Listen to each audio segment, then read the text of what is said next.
call the public hearing to order, and will you all please join me with the Pledge of Allegiance?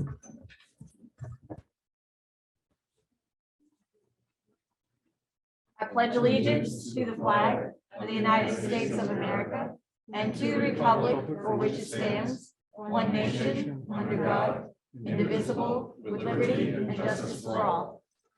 Thank you. Changes to the agenda. This is a public hearing, and in the middle here we have the thing that says consent agenda. After the public hearing, we'll close that. We'll have a board meeting and we'll put the consent agenda there. So just so people follow that. Okay, thanks. Okay, so public hearing for the budget for next year. 22-23. All right. Well, thank you everyone for coming tonight. It'll be good to have some people provide some feedback, provide the board with that input. Any changes to any warrant articles that the board desires to make tonight need to happen during the public hearing. After the public hearing has been closed, the board will go into a school board meeting where that consent agenda will be voted on, which has nothing to do with this public hearing whatsoever. But they will also vote as to how they are feeling on whether they support the various warrant articles. We have several warrant articles tonight, so I'll get started. We'll be as brief as we possibly can, but be as informative at the exact same time.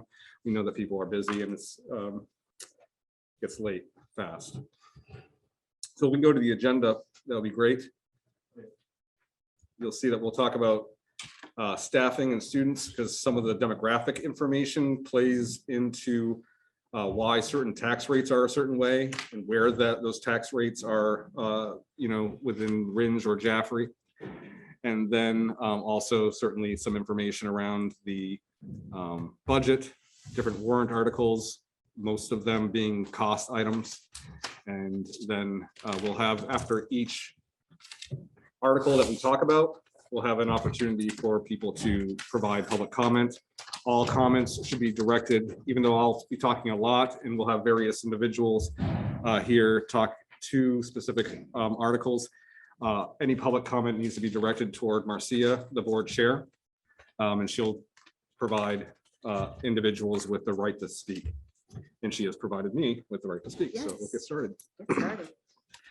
So we'll start off with staffing, just some demographic information. You'll see that on this slide right here, that our staffing for next year we are proposing is a little bit less than this current year, more in line with the year before, but nothing drastic is being suggested from a FTE standpoint, which is a full-time employment. You can see that over the years, we've kind of fluctuated a little bit. We have decreased in staffing since 2014-15.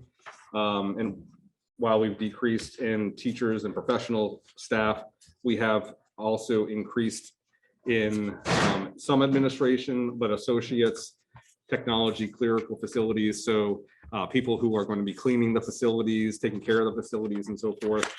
We have more or less increased. Again, it's a little bit of a decrease next year in that category.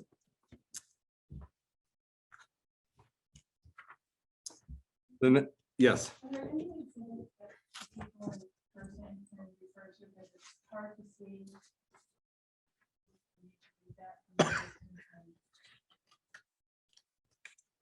I don't have. I do not have these exhibits printed off right here.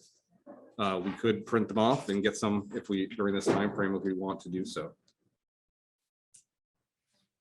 We do have some other items that are out there printed off for other warrant articles that have to do with CBAs as well as some construction. I'll read the numbers here though a little bit more. This right here is the enrollment pre-K through 12. That's been fairly flat from 2014 to about 2020, 2021. And then this year, we saw a decrease of about 150 learners The majority of those learners, the decrease was in the area of Ringe Memorial School, so students from Ringe. So the population, you'll see later on some other slides, that Jaffrey's population of learners is higher than Ringe, and by a good, a sizable number right now. A lot of the reason for that, as the emails suggest, is that when we started the pandemic and we had these masks on, there are several individuals who do not want their children to be in masks, and so they brought them to either a homeschooled environment or perhaps a private school environment for a period of time. We do not believe that our numbers will increase, at least not substantially next year, even if things are a little bit back to normal. Once elementary learners move along, get part of a community for a period of time, they tend to stay in that community. We have seen an increase in the middle school, high school numbers. We expect that that will stay steady and that people will come back to the school district during that time frame, that maybe even left because of options and because of a lot of things that the school is offering right now, both after school and during school as well. So we expect that right now this year we have a population across the district of about 1,200, a little bit more than that, 1,202. We're just taking that number and we're moving it over to the next year as well.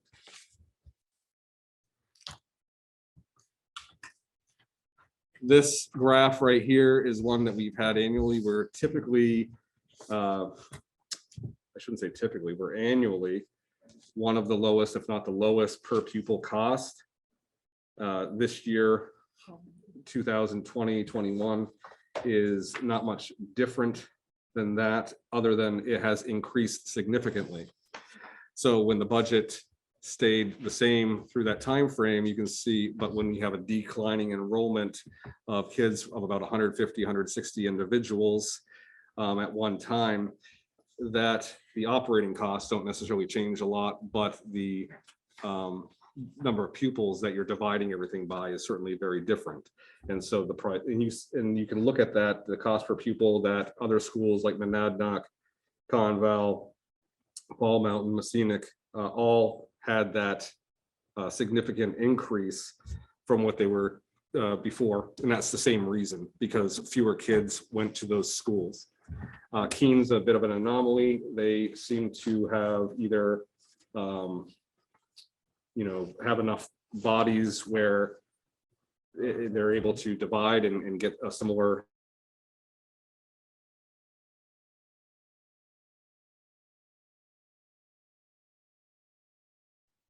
So but the people who are, because they're viewing as a webinar, will have to probably log in. I don't know.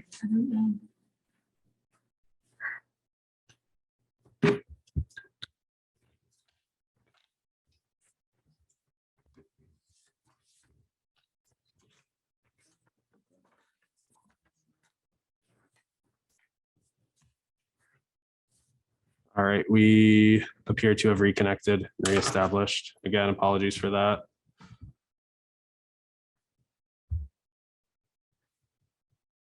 And it's okay to move forward? Yes. Okay, so you can see that there was about a little bit less than $3,000 increase per pupil from 2019-20 to 2021. And that has to do with the enrollment that declined during that time frame. And that's the case that happened across the region. We can go to the next slide.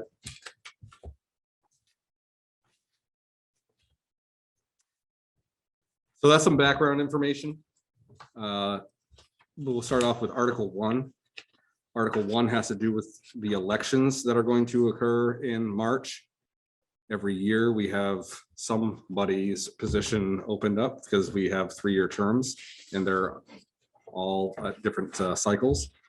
So this year we have really the majority that we can. So to choose the following school district officers: A, moderator, 1-year term; B, 1 at-large school board member, 3-year term, that could be from Ringe or Jaffrey; C, Ringe school board member, 1 of those for 3-year term; and D, one Jaffrey School Board member, 3-year term. And then I'll read it, especially for those who are in the public from online. Persons interested in being a candidate for school district offices may file starting Wednesday, January 19th. That's about a week from today. The deadline for filing is 5:00 p.m. on Friday, January 28th. That's the last Friday of the month, 2002. Persons wishing to file should contact the school district at 532-8122.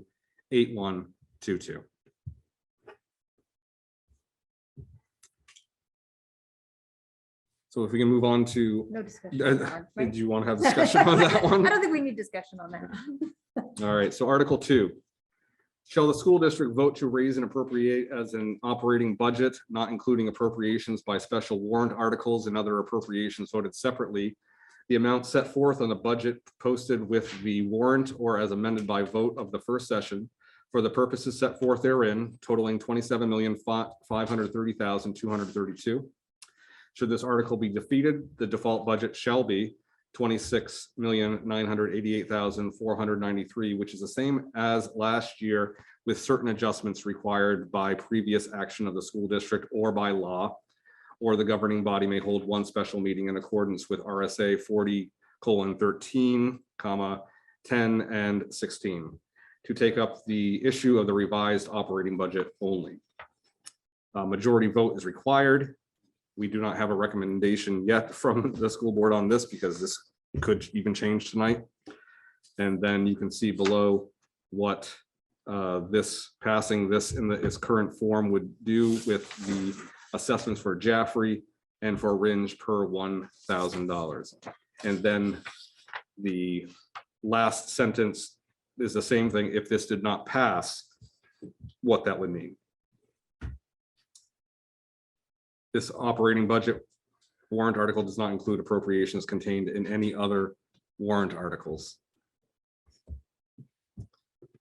So just a few bits of information right here prior to kind of public feedback is that the default budget, as you can see, is $26,988,493. That's last year's adopted budget. That's your top line, $26,768,736. With mostly increases. There are some one-time appropriations that were deducted out for a net of a little over 200,000 more than last year's adopted budget.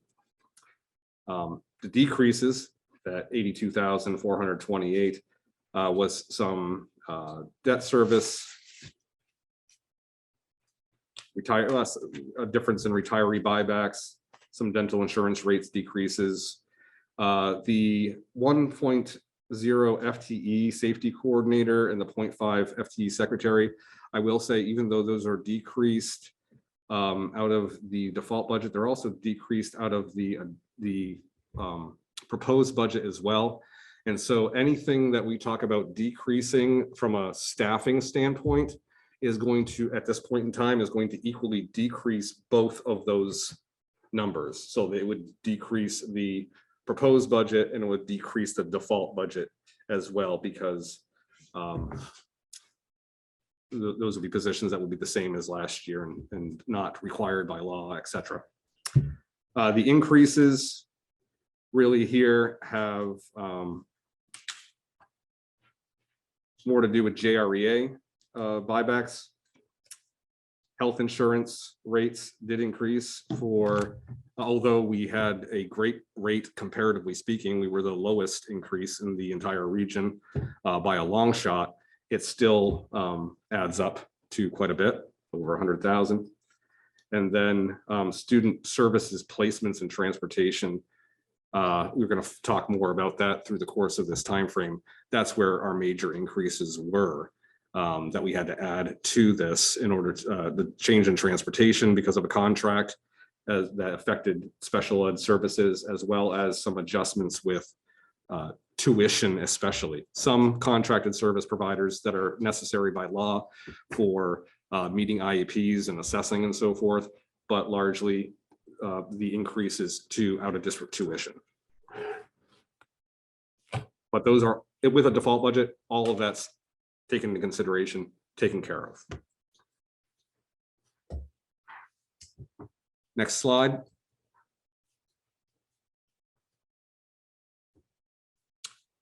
Would just be something very similar, just a different way of looking at it.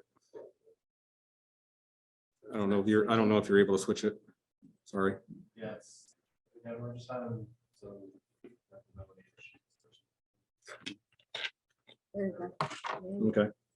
So again, the adopted budget with a few changes is that little arrow there for the default budget. And the proposed operating budget is a little over 500,000 more than the default budget.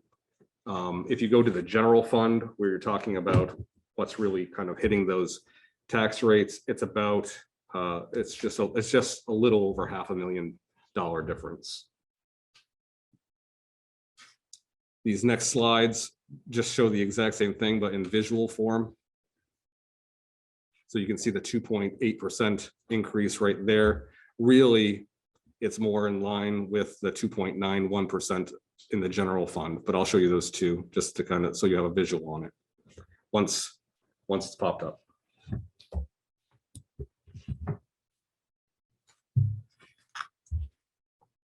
So this is just some historical information. You can see that really from 2014 to 2020, I guess you say 1920, we were able to keep the budgets fairly flat. We did a really good job that way. A little bit of an increase in 2021. Some of that has to do with, the CBAs being put into those numbers and compounding that afterwards. 2021, 2022, and then 22, 2023. You can see that there's a good size increase in what we're proposing this year over what we proposed and adopted last year. I start to say approved last year. The increase here, again, largely has to do with changes in costs. I think everyone here knows that there's been some significant adjustments and continues to be to what things cost at every single level. And so that's just kind of an overarching look at it. The next slide shows roughly the same thing, but without the revenues. And that's where you can see that that's the money that's being raised by the communities here. The 2.91% increase right there over last year. So there has been a increase from the year before and the year before that one. Again, we were stable across the board for many, many years and have had some recent increases. What I can say in this is that there is nothing exciting to report that we're spending money on, that we're like getting more. The increases are in this budget is purely to maintain everything identically, except that we'd be losing a safety coordinator and a half-time secretary.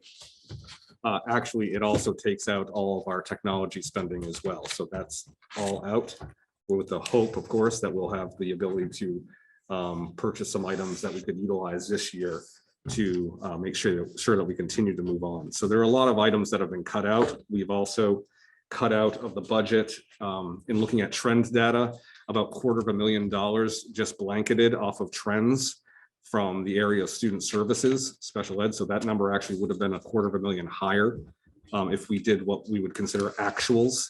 But we were, after a long time of looking at those numbers, we were feeling like we could reasonably take that money out. To give you an idea of what $250,000 is, or what $500,000, let's go with $500,000, what the difference is between a proposed budget and the default budget is about 6.5 staff members. And I say staff members because some members are a little higher, cost a little bit more, some a little bit less. So right in that middle, a teacher is about on average $78,000 with everything, so benefits and salaries. And so 6.5 times that 78 gets you around that $500,000. That is the only way to adjust those costs, because as you see in this next slide, and this is very similar, it varies from year to year by about 1%. The majority of our budget is staffing. And so if you're going to find money further, it's going to have to be in staffing. Now, it's important to note this next slide, because this will talk about things that are other than staffing as well, under notable changes. What I've done here is I've labeled some kind of driving costs, whether it's in the default or whether it's not in default. So if it's not in the default, that shows you what the difference is between the two. So we had about an $850,000 increase. Like I said, it would have been $1 million. $850,000 increase in special ed services, out of district tuition, transportation, contracted services. The state got to the point where one of our out of district placements went up by a couple 100%. And we're paying for that this year in an unbudgeted type of situation. So we're watching that closely, trying not to dip into our special ed fund, although it's there for that reason if we need to. But these increases have come very quickly. I think even today, interesting enough, I was talking with the principal from the middle school, high school, and they were talking about ordering STEM or STEAM type of equipment, objects like kits. And they had priced them last month for $4.50. They're ready to buy them, and they're now $5.50. So the prices are increasing significantly as we go along.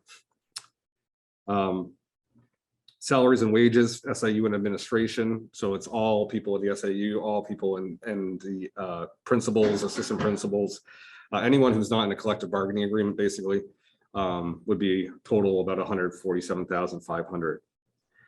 That's not in the default. Increases in staff changes when people have open enrollment. For instance, you might change your healthcare plans, things of that nature. And so that went, sometimes it goes the other way and it decreases. This year, it went into the positive. Or addition, I should say. So not in the default. Increase in facilities, again, nothing actually addition. Actually, there's subtractions from some of this, but there's nothing new here, just that things are more expensive and the cost of utilities has gone up quite a bit in the tune of about 113,000 extra. So again, John will talk more later on. We're not actually doing anything more with that 113,000. That's staying afloat. Decrease. This is in the default. We said we got to look at some staffing if we're going to eventually, for instance, if the default budget is passed, there's some staff reductions we need to do in the area of schools. And so prior to having those deductions, it's important for us to look at the entire district staffing wise. And so we looked at the SAU staffing and said, here's some areas that we could reduce. So we have put that on the table for the proposed budget. And so it's going to happen either way. And that's about 118,000. Increase the substitute lines. This was largely due to long-term subs, or I should, it's not long, that's an inappropriate phrase. It's the permanent subs, different category. So permanent subs, these individuals, for years we've had difficulty with substitutes. Obviously during this pandemic, everything has been more difficult. We've been getting by, but the addition this year to some permanent subs has helped significantly within the schools, because you have people who can then go any place and fill any hole at any point in time, whether it be teaching, which is the majority of it, 80 to 90% of it. And then there's some times where they're in the office covering with something, or they're in the hallway covering for something. So that's what's happening there. And then there's an increase in transportation.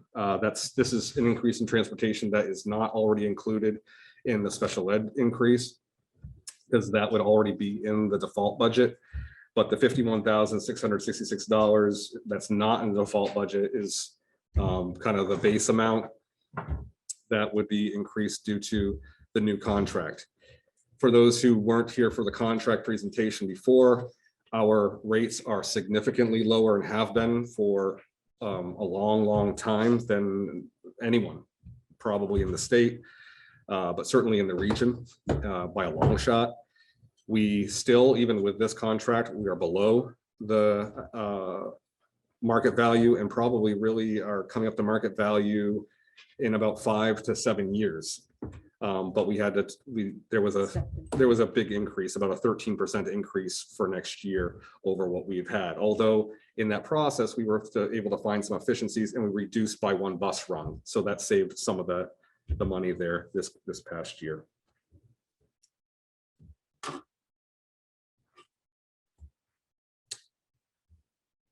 And at this time, Right, so board discussion on any of that. Questions for Ruben, thoughts?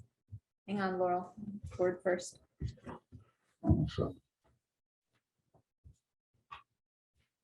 Nope, we're good. John? No, I think I'm good for the moment. Yep. Okay, all right, then I'll take public comment. Laurel? A question about. I have a question about the debt. Could we not pay off, could the district not pay off the bond for the bridge in this fiscal year?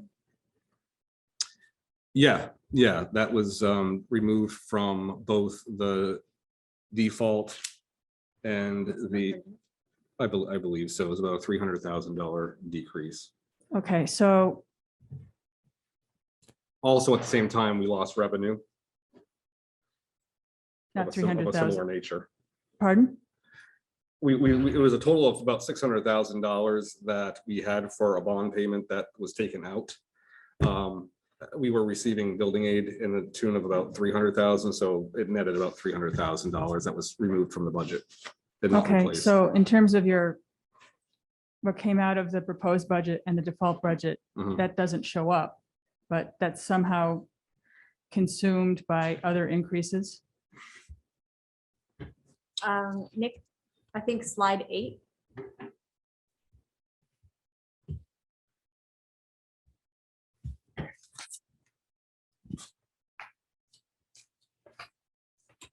Is the reduction?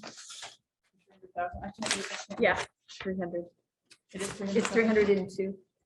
Okay, thank you.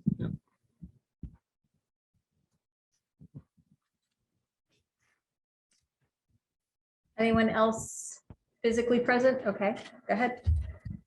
John Carter, 24 Perry Road, Jaffrey. Looking at the student numbers, in 2018, there were 1,381 students and 241 total staff members. We are currently at 1,202 students, so a reduction of roughly 180, excuse me. We have 250 staff members. If we looked at, I understand the default budget would force you to reduce staff by 6 teachers and an admin or something of that nature. Beyond We that. kind of went through that. If you were talking teachers, it would be 6.5, 6.5 teachers. If it Okay. were admin, it could be 5 teachers and possibly 1 administrator. Yeah. that would be the Okay, idea. so if we have that many fewer students currently, why aren't we making those adjustments now? Instead of, I mean, because this kind of puts the onus of that decision on the voter to vote down the proposed budget, go to the default, and then make that happen. Just a comment, Sure. can I answer do or have not. answers for that if you want. So do you want a response or do you have another thing? And then we can respond after. I'll keep going, you can respond after. Take notes. The special ed out of district tuition, where do the students go? Is it one place? Are there many places? And how many students? I'm just curious where that increase of $850,000 comes from. One location actually takes up a bulk of that by, I think, about $500,000 of that. And that would be one individual. Residential. It's residential. Yeah. Other areas in New Hampshire, mostly, not as many as our placements out of district in Massachusetts yet. We don't know. But New Hampshire they've increased across the board.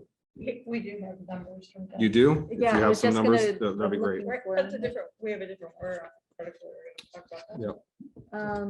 So there's 260 learners identified right now under the student services, special education. According to Jennifer Horn, our director, 21% goes to out of district costs of the special education goes, 21% of special education budget goes to out of district placement. 6.5% of that budget goes to transportation, some of which is for outer district transportation. She says that they average between 4% and 5% of the identified students as out of district place. So of the 260 learners, approximately 4 to 5% are out of district placement.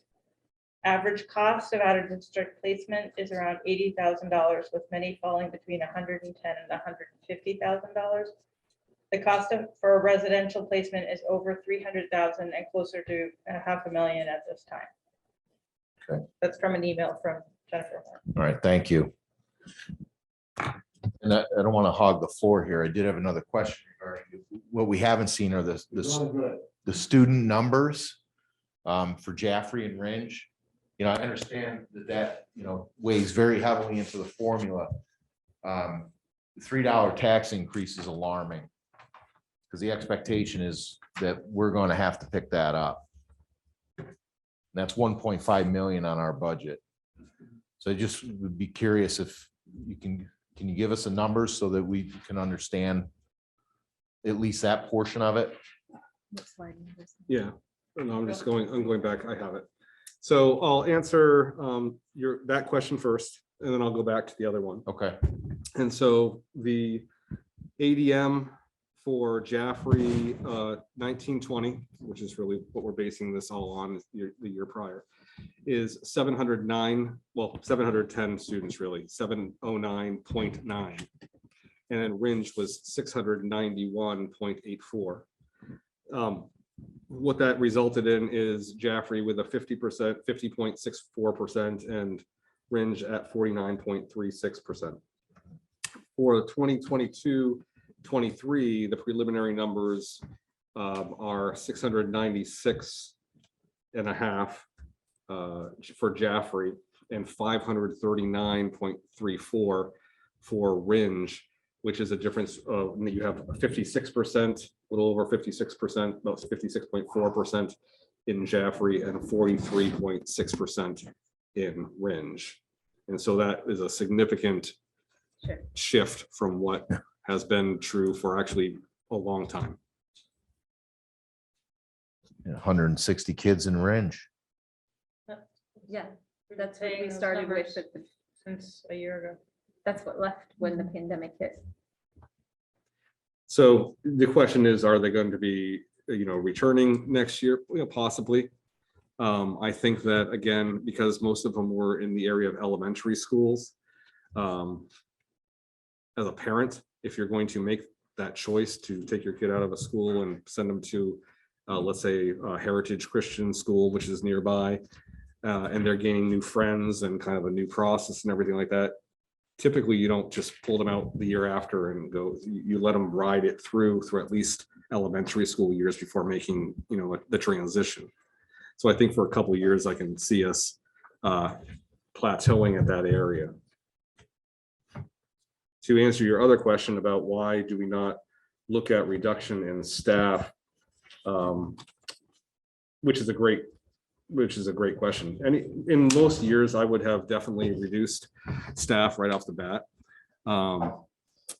This year, last year certainly, but this year more so, has been very challenging from a social emotional standpoint for all schools across this nation.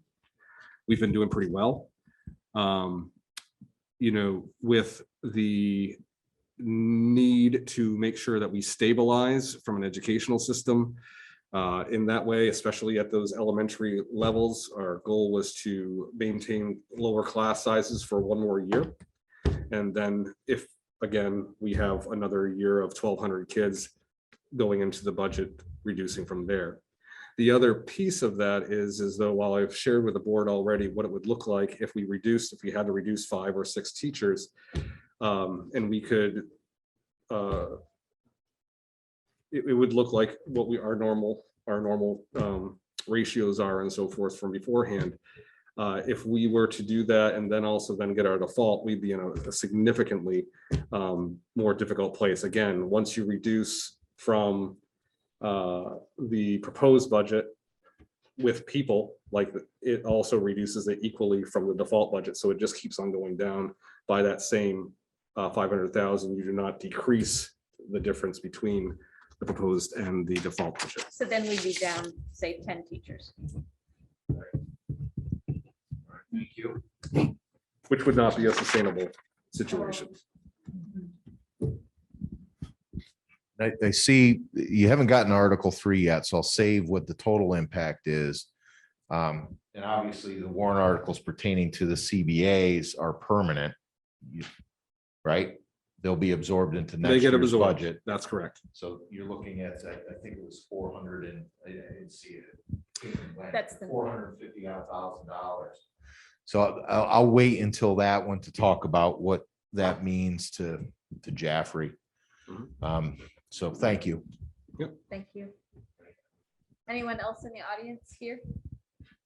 Mr. Beltay. Just telling you to be careful. Hi, Jack Beltate. I'm sure everybody knows that. I understand that when you look at the changes in its pupils, obviously over the last year, there's been a significant reduction in pupils in Ringe. And most of it in the elementary school. Am I correct with that? But we have at this point not done any significant reduction in staff in the Ringe school. To me, I know and I've stood here, I've been on the board, I've been all through the whole thing. I've seen both sides of this thing when the thermometer was on the other side of and Ringe was complaining because of the split in students versus the apportionment of all their values. I think it's appropriate that we got to make we need to get a reduction in staffing to get to a number that's a little bit less so that Jaffrey is not going to take such a hit. We can't take $3 hit. And it's actually more than that if we end up with any of the warrant items. It's going to be a tough sell. And I just, it's not that I certainly don't, I'm not putting the blame on Ringe or whatever. They made the choice to move out or move some of their kids out. They made that choice. I don't think if you reduce the staff, you're changing you're not going above, if you reduce the staff there, you're not going above your maximum class size. I do not believe. I'm not 100% sure of that. If you're not somewhere near maximum class size in Ringe, then I don't think you're doing justice to both Jaffrey and Ringe. Thank you. Anyone else in the audience?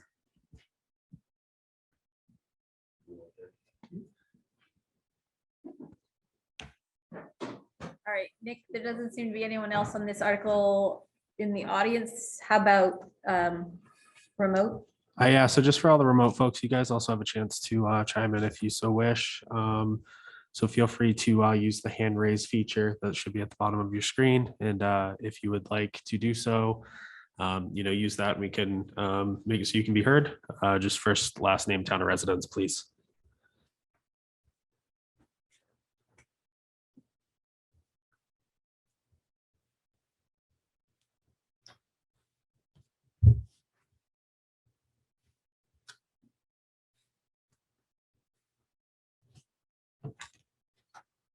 All right, I don't have anybody at this No time. hands? Okay.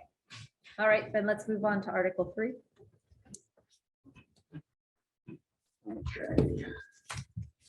Pull up Article 3 now. Yeah, working on it now. There we go.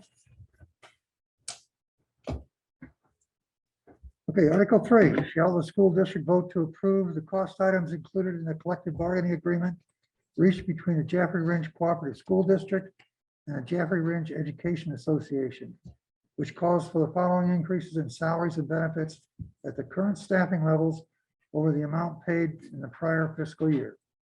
And then it gives the estimated increases of 455, 745 first year and 394, 762 second year. And to further raise and appropriate the sum of 455, 745 for the 22-23 fiscal year. Such sum representing the additional costs attributable to the increase in salaries and benefits required by the new agreement over those that would be paid at current staffing levels. Okay. Next slide. Okay, first thing I'd like to say is that our entire staff has really stepped up during this pandemic and performed admirably under extraordinarily difficult circumstances. They've taken personal risks, putting our learners' education first. They've shouldered a heavy burden and successfully adapted to ever-changing challenges, and we couldn't be more proud of them. Our teachers have really hung in there and done an excellent job when you're talking about transmission rates and risk of family members, and the teachers have stood right in there and taken those risks. Okay, I could go on, but I'm here to present the new JRE collective bargaining agreement. So I'm only going to cover the major changes from the old contract, including all that have a cost impact. Okay. JREA is comprised of nurses, teachers, guidance counselors, specialists, such as psychiatrists, speech therapists, physical therapists, and other special needs therapists. The vast majority of its members are teachers, so if I refer to teachers during this presentation, I'm including everyone I've just mentioned.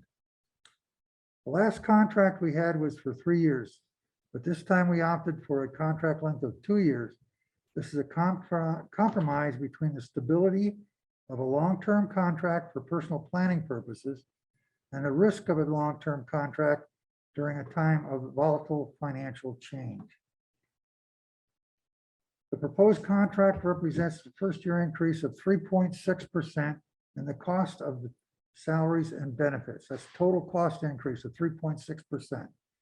The second year is an increase of 3%. This includes the contract changes that I'll show in a following slide. But just for comparison purposes, today, the latest data from the Federal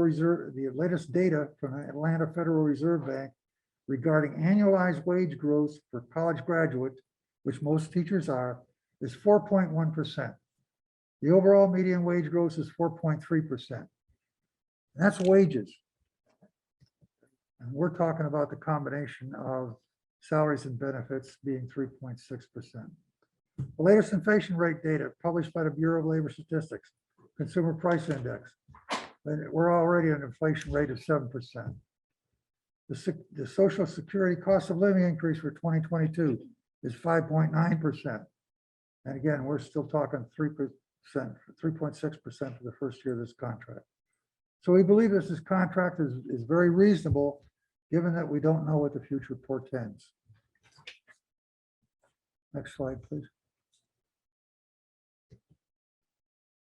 The proposed new contract does not have many changes from the old contract.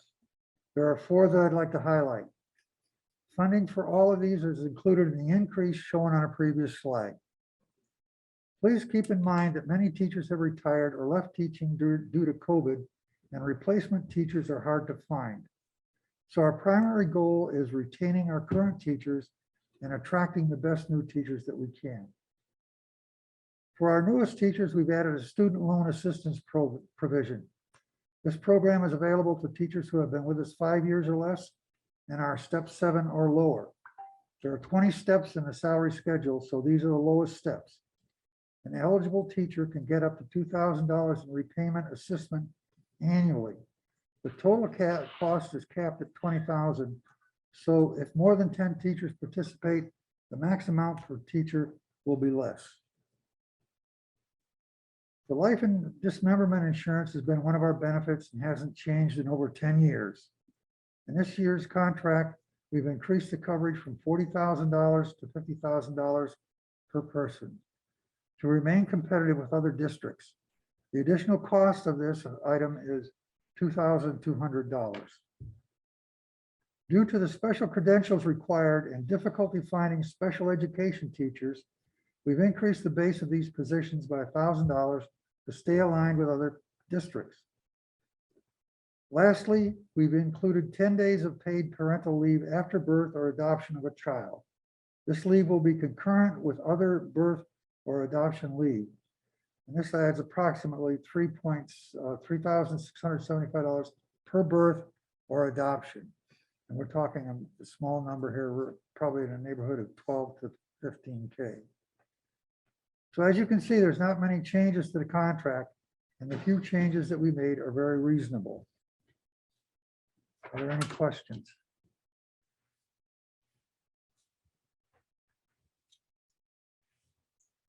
I'm sorry. Frank. Yeah, that's fine. Frank Sterling. Charlie, the figures you gave on medium salary for college graduates and medium benefits, are those nationwide or are those regional or are those? Those are nationwide. So that includes California, New York and all the big states. I'm sorry? That includes California, New York, Texas and all the big states. Yes, it does. What are the median ones for New Hampshire or just New England? I don't have that. I wasn't able to get that out of the. Shouldn't we be comparing to that to? I could we're get the giving for weighted rate? and unweighted Can I finish version, my but I statement couldn't before get you the, answer? I couldn't get the regional one Can out you- out of the Atlanta one. Can you wait for me to finish before you sorry. answer? I'm sorry. Can't we get those numbers and compare what we're offering for salaries and benefits? I'll try. I did try today, I but should think those would be the ones you want to compare us to, not Texas, or not California. No? Okay. well, no, I'll try and find them. Yeah, I was unable to today. I will say that New England tends to have higher percentages and probably is on the higher end of that average. Certainly not more than California. That would make sense. But you're also talking about it all averaging out with places that have, down south or whatever that are significantly less. But those numbers that Charlie mentioned are not going to be especially according to our attorney, who also collectively bargained with many other organizations this year. This is a good contract from a percentage standpoint. But the point is, we'll tank it and I'll do what I can to find that information.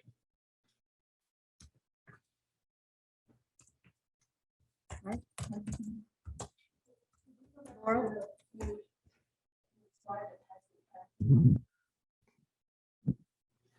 Which slide? The warrant article The warrant article. with the itself. tax impact.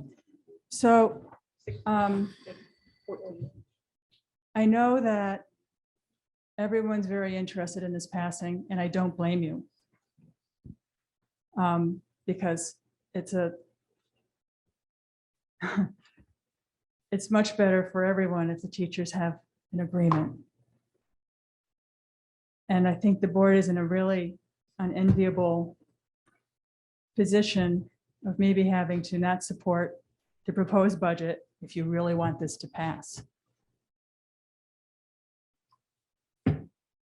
It's tough.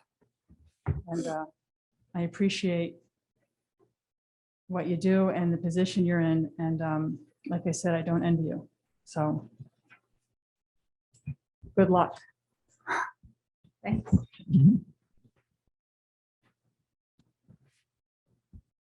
Anyone else in the room? Comments? Yeah. Yeah, I'll echo Laura's comments. Wouldn't have wanted to negotiate a contract during this time, so God bless you for that. That as we mentioned previously, that 455,000 is going to carry through to next year's budget as a permanent item. So that brings the total impact for this year to $3.52 for Jaffrey, which is $1.83 million that if we were asked to try to find that, that's what we're looking at right now to try to equalize that tax impact. So we'll keep going. I know there's more warrant articles with more money, and I'll explain later what that all means. If we were to try to offset this with our tax dollar. Thank you. Thank you. Anyone else in the room?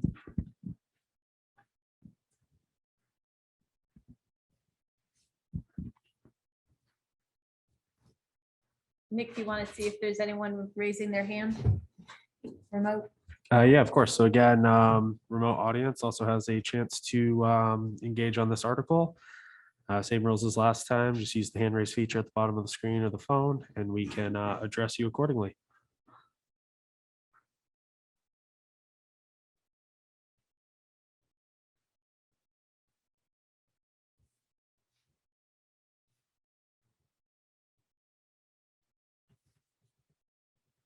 All right, I'm not seeing anything, but I guess just as a general note before we move on, anybody in the remote audience, if you want to have an opportunity to speak to an article, you can always kind of queue up, use your hand raise feature while we're talking, and we can address you during this time as well. So Thanks, Nick. Okay. Article 4. Article 4 says, shall the school district, if Article 3 is defeated, authorize the governing body to call one special meeting at its option to address Article 3 cost items only. And basically, if Article 3 is not approved, this article allows us to go back to the negotiating table. And if a new agreement is reached, present that agreement at a special meeting later on. So that's what it does. Anyone on the board? No discussion? Audience? and again, anybody on the digital audience? I don't have anybody. Okay. Article 5.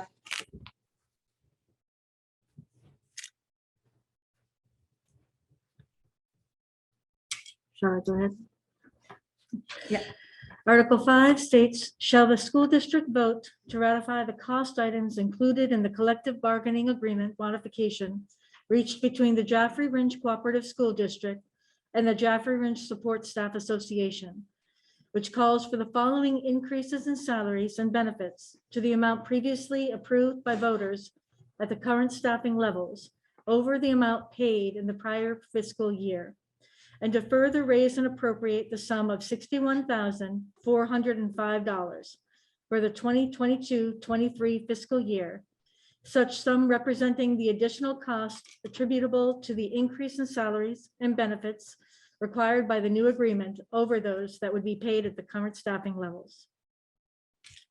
The estimated tax impact of passing this article for FY23 is an increase of 6 cents per thousand assessment for Jaffrey and an increase of 4 cents per thousand assessment for Ringe. And the background of this stems from the fact that in 2020, the district was able to ratify CBA for the Support Staff Association for a 4-year agreement. Since that, COVID has hit and many other things in our economy have happened to make us really take a closer look at current pay levels. And looking at local pay increases and the fact that we're having a very hard time getting the staffing that we are legally required to have in our support staffs, in particular for our clerical aides and also for our clerical staff, but also for our custodians. We've needed to really support them, and they've done a wonderful job for us. Our instructional associates have done an amazing job. When I asked our student services department what the staffing levels are needed right now for our legal obligations, we are still trying to find 12 instructional associates in our district. Those are positions that we are obligated to cover that we have not been able to do. And a lot of that really comes down to how much we're able to pay them. So we looked at the numbers and tried to find the least impact for something that would be a meaningful amount. And I know the numbers are really small to see there, but if you look, say, at a step 1, which would be a first-year person for an instructional associate, it would, the first number would be $14.60 coming in, and the increase would bring it to $15.30. So yeah, basically just under $1 increase. It doesn't seem like much, and it certainly isn't comparable to something like McDonald's right now. But we felt, let's see if we can try to get something here to make us more comparable and more competitive, to be able to get the staff that we're legally obligated to keep here.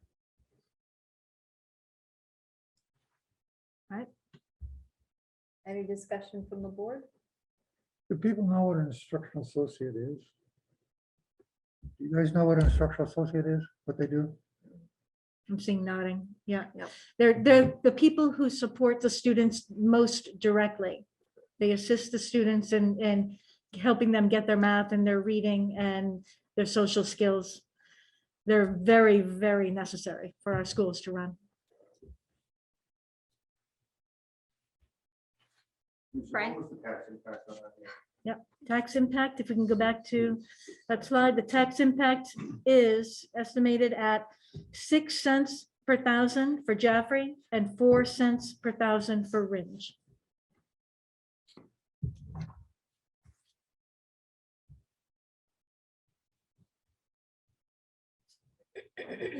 Any other comments from the audience?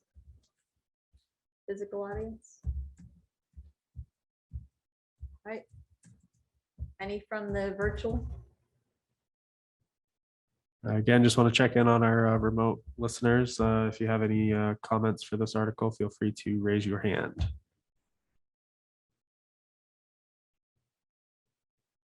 I got nothing. Okay. Article 6 is shall the district, if Article 5 is defeated, authorize the governing body to call one special meeting at its option to address Article 5 cost items only. All right, so basically similar to what Charlie just described, except for now with this group of people. No comments? Okay. I trust not virtually either, Nick? Nothing. All right.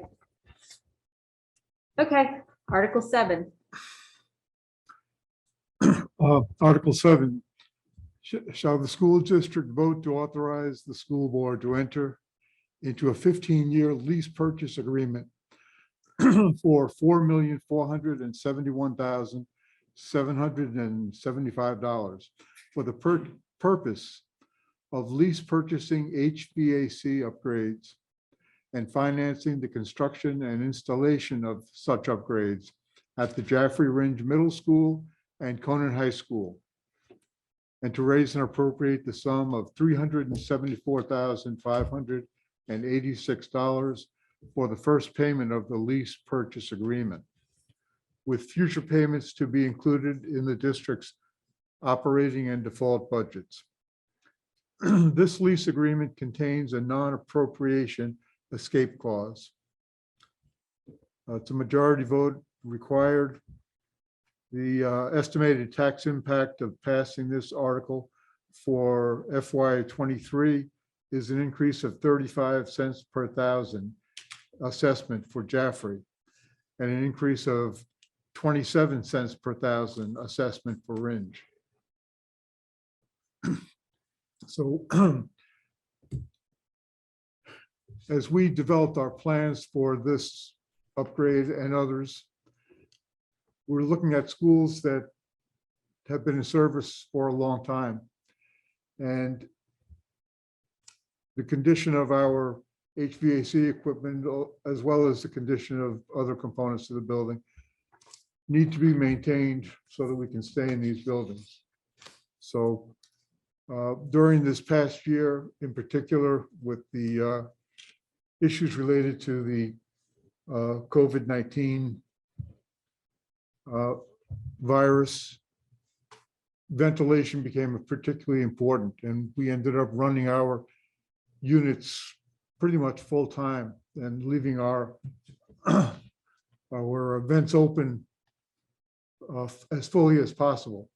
Had a big impact on heat. We lost heat, but at least we kept the ventilation working as well as possible. We're working with the Turner Company to review architectural work, and with EEI, which is a contractor working in this area of HVAC and other areas of school improvement. And they've told us that the equipment, the HVAC equipment throughout the district is in need of upgrade and in some cases replacement. This particular article is directed at the Conant High School primarily, although it covers also improvements to the Ringe Middle School. The HVAC unit on top of this building is in need of replacement. It's reached the end of its useful life, we've been told. And that's the purpose of this article. We think it's important. We understand this is a tough year, but we also see that if we don't maintain these buildings, then we're not going to be able to use them on into the future. Nick, if we can go to the next slide. Pictures. Yeah, of course. Do you mind if I, John, jump in Please. with some current stuff that will kind of give context to it? So John talked about COVID-19. Certainly, we're all aware of the importance of outside air and air exchange and HVAC. And there are people in this audience who know a whole lot more about that than I certainly do.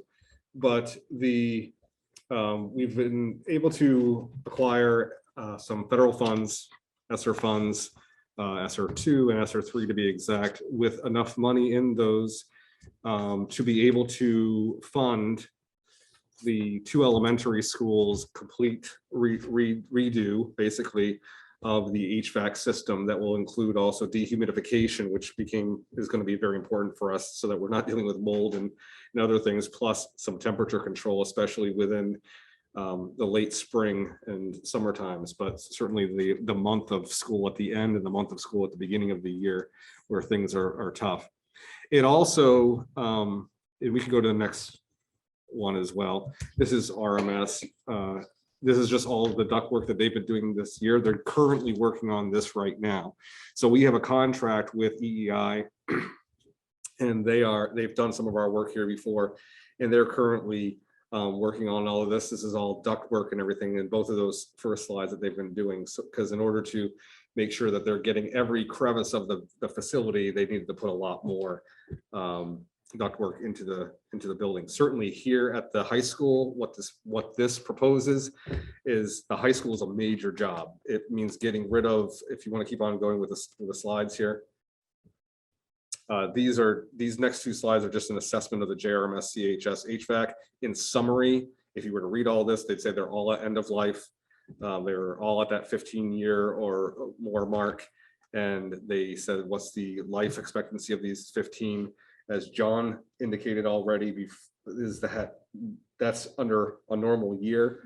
When we entered into COVID and the requirements for air flow in this building, we certainly took years off of those machines that weren't meant for that purpose. So this is a situation where these are going to have to be replaced. It's going to be more expensive, most likely down the road, to replace, probably in kind if we're not actually designing and going forward and getting a lesser product. And so if we go to the next slide. This is the JRMS CHS. We have a lot of these unit ventilators that you can see right there. Well, I guess we have one right behind us as well. Although that one looks a lot nicer. Yeah, we chose the ugly pictures. So, but they certainly aren't as effective. They're not as efficient. But to be able to get all of these items out of there and to get better ventilation and better systems, an enormous amount, $2 million worth of ductwork has to happen within the high school area. There's electricity upgrades and things like that at the schools as well. Currently, some of the middle school, the oldest part is going to be dealt with through this current process that's being paid out of federal funds. So that Aon that is over the rooftop unit over the middle school that takes care of the SAU and so forth over there, that will all be new anyway. That's not included in this. This is the rest of the middle school and all of the high school being the biggest yeah, the area of biggest need. Yes, yep. So if we can go to the next slide. Okay, so that's fine. So good. So basically the idea is we have an opportunity right now. We have a company working with us currently. They are willing to stay with us and continue that work. That is inevitable anyhow, but we can control the conversation and the design of what we want, as opposed to when something breaks, we've got to replace it with something in kind that's going to cost us more by the time we do that anyway, and not give us what we need. And it's going to just be a continuation of that, and also emergency situations arising. We want to avoid all that.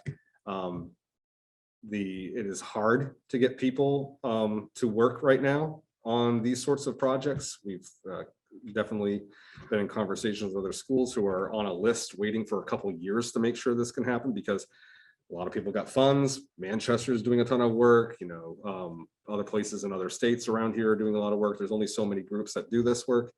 We know EEI, we have good communication with them. We believe these costs are in line with what our costs have been so far. So it's nothing that is surprising, I guess you could say. And it would ensure that by the end of next year, anyway, mostly by the end of the summer, but by the end of next year, that the entire district will have upgraded or new systems, which is great, which is also in line with your 15-year lease when you talk about life expectancy.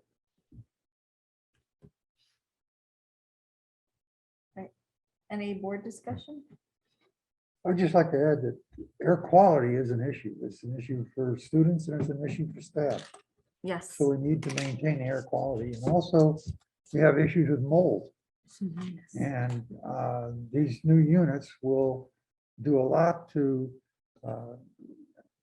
remove the mold issue. So we don't have to keep replacing carpet all the time because we have mold.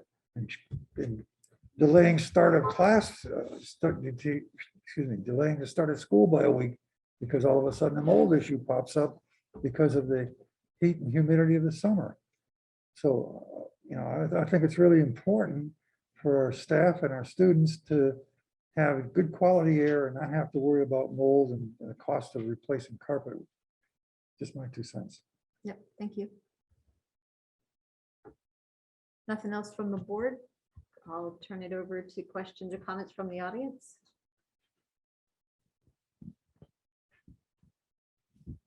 Kevin Chamberlain, Darcy Drive, Joffrey. Typically, when we're spending this amount of money in years past on building improvements, it's been a bond issue. Have we ever done a lease purchase agreement at this value in the past?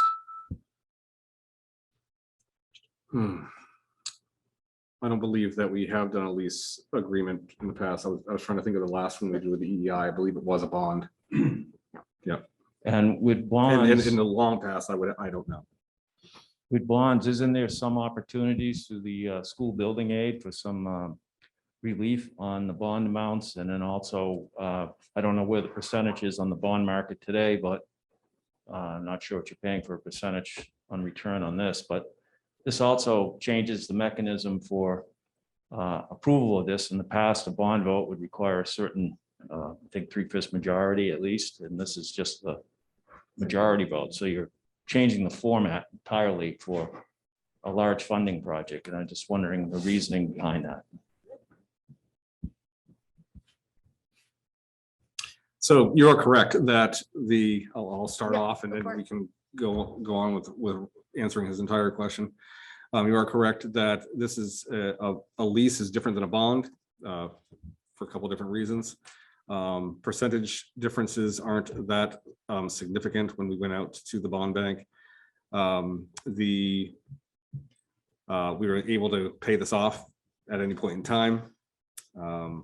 Which is a benefit with this type of a lease. We also do know that, yeah, there's a difference. A bond would require, as you said, 3/5 of a vote. This is a majority vote, so a little over 50% would allow for this to take place. As for any other part of his question, if you'd like to answer that one. Yeah, I mean, we just thought that this was an essential improvement I'm to not this- disputing the need. I'm not disputing the need, John, just the funding, the mechanism for funding it. And also, you mentioned that you've acquired a number of grants for the work that's ongoing now that, are those something that you can apply for in the future that could possibly offset and pay for this sooner than 15 years? You just mentioned you could pay for it, pay it off early, but are there grants and opportunities that you could apply for to? There may be. I've put in for several projects for building aid, but really that's more of a placeholder for now to make certain that, like, if this didn't pass, for instance, I have these projects in building aid. There is no building aid for this currently. We'd have to wait for the next kind of cycle, the next, biennium, they call it. Then you get on a list and it's kind of, they prioritize the list as to who's going to get building aid and who's not going to get building aid. Now, John and I have gone through the process of talking to the Department of Education about building aid. And there are formulas, of what you can get per site. It has to do with student population. It has to do with whether you've had building aid in the last 30 years or not, which this district has had that. So that decreases the amount. It matters whether it's renovation or new. So there's a lot of different aspects to it. So what I can say is that we will definitely be looking for any other funding sources to be able to make up for this down the road. And if there is an ability to get reimbursed through building aid at some point in time, we would pursue that. But right now, there is not anything out there that we're aware of that we could access. There's nothing out there because the state does not fund And buildings. I mean, the ESSER, that was all COVID specific, that took care of the elementary schools and the oldest part of the middle school. Okay, so those are one-time federal grants. It is a one-time federal grant. There's still about $500,000 left in there, but that's for items that we would never be able to spend this on right here. There are very specific requirements for what percentages you can spend. We've used the max amount to be able to make sure that our schools are 100% paid for the work that's being done right now. Thank you. Which is in the tune of about 3.5 million. John, you had another comment? Yes, I just wanted to add that one of the advantages of the lease agreement is that we can pay it off early if, in fact, another source of funding becomes available. That was part of our thinking. Right, surplus, right? can now- Laurel? I just want to, not having a full scope of work for this. This includes removal of all the old equipment, the old duct that's not going to be used, like what we see here, the cosmetic work to make the classroom whole, the removal of all those intake vents on the exterior and closing that up. This is everything All-encompassing. associated with the work. Yes, it's also including all the vents outside, capped off. Okay, thank you. What was the percentage rate? Like 1.5? For the lease, Yes. I actually don't have that. If Carrie's on, I'll ask her. Yeah, just gonna Yeah. say, I know we had that at a board meeting a while back, but I don't think it was a set rate. If you just email me, be curious to know, we're dealing with the same thing. If I could say, Yeah. a lease was new to me and it draw a lot of our attention because we wanted to know, like, is this some fancy new thing on the market that we don't know about? Why wouldn't we have used it before? But I feel like in our deliberations, I mean, we voted to go with the lease as opposed to bond. And I feel like in those deliberations, Carrie made a good case for a lease and I think in particular in this age where there's more likelihood, I mean, if there's going to be funding coming, it'll be in this kind of an area. Like if there's some other miraculous money from the sky, like the ESSER funds, if we can apply it and it's, that whole shovel ready kind of concept. I mean, I think there's a great concern that we're not going to be able to afford any of this in another 6 months or a year because of the cost of construction. And we already have someone who has dialed into the audit, the assessment, all the pieces. So I think it's sort of a alignment of our best step forward for the financial affordability of it. And that the bond is really, it's not the way to go. And I appreciate, Kevin, what you're saying. Like, we knew what we were saying when we wanted to go with the majority. There's some things that are just too concerning to be left up to chance in some ways. Not that there's any guarantee that this would go, but we want to do it. We really want to do it. Need to do it.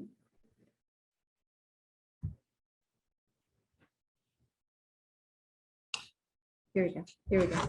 Okay, so July 2022 lease. Right down here. So 15%. Looks, 15 years is 2.19%. As opposed to the bond for the same number of years was 2%. So it's 0.19% different. It was about $1,000 a year. yeah.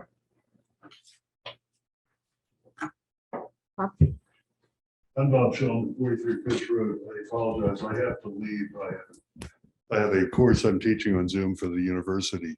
So please do not assume that I'm leaving for in disgust or desperation, but I do have to leave. Otherwise, I have a bunch of cranky students. Thank you. Heaven forbid.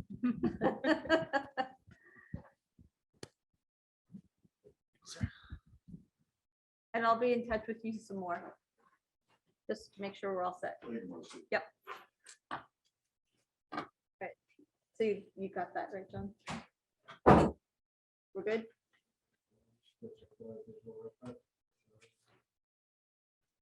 All right, I do have somebody on the digital audience.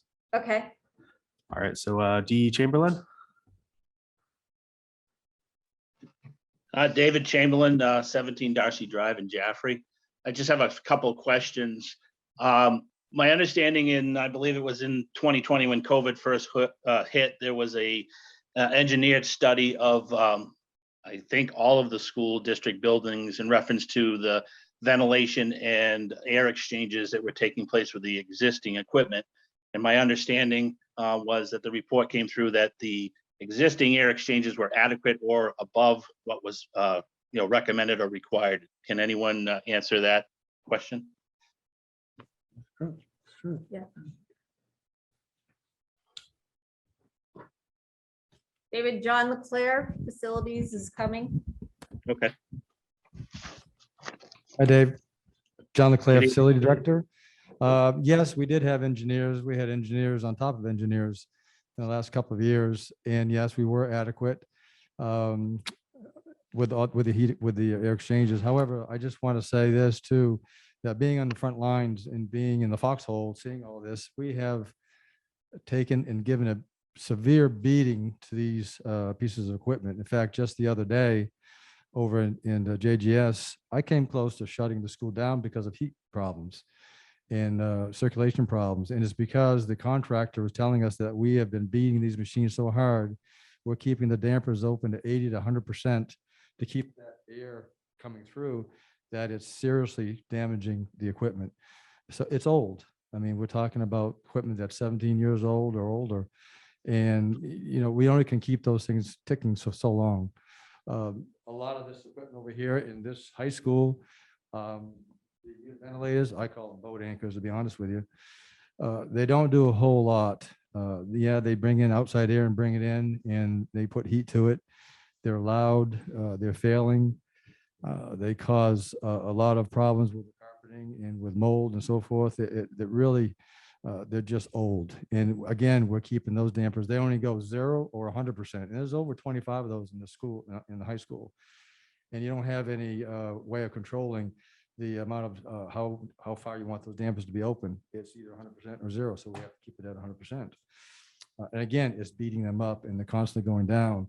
We have to clean the boilers and these machines and filters monthly instead of quarterly. It's thousands of dollars. It's thousands of dollars to clean them more often than when you would normally have to clean them because they're old and because they're running them so hard. So the life expectancy is over for this equipment. Thank goodness that we're taking care of the grade schools now. These problems and issues should go away, hopefully by beginning of summer, when we have those all installed and ready to go. And what we have in the articles now is going in the future.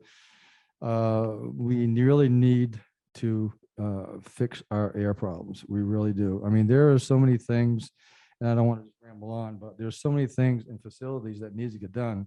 You really can't afford them all right now. There's just that many things that has to be done. It's air quality, it's restrooms, it's flooring, it's doors, there's windows. I could go on, that need a parking lot over at JGS, drainage problems over there. There's just a lot of things to be addressed, and I'm trying to prioritize them because we have old facilities. They're old, and there's not much more you can do but maintain them. And being in the front lines and seeing this day in, day out, and taking care of repairs, and trying to figure out, okay, where's the next dollar going to come to? Let's rob Peter to pay Paul so we can fix this equipment. It's a constant issue. It's a constant problem. So I know I went around you a little bit, Dave, but yes, we did have adequate air exchanges. The new equipment will give us better air exchange. It'll give us better CFMs. It's just going to be better all the way around, so we don't have to keep on top of this old equipment all the time, day in, day out. Okay, I have a couple other questions. With the majority of the equipment that's being replaced, are we including both heating and cooling at 100% throughout the district, or is it just going to be specific parts of the building, buildings that are only going to get the cooling side of it? Well, currently we're taking care of heating and cooling in the grade schools. They're all going to have dehumidifications and heat and so forth. Dehumidification, right? So I'm looking for I didn't say cooling. it. AC. Well, it's dehumidification is what it is. The rooms will be cooler, but there's not going to be the humidity in there that we experience right now.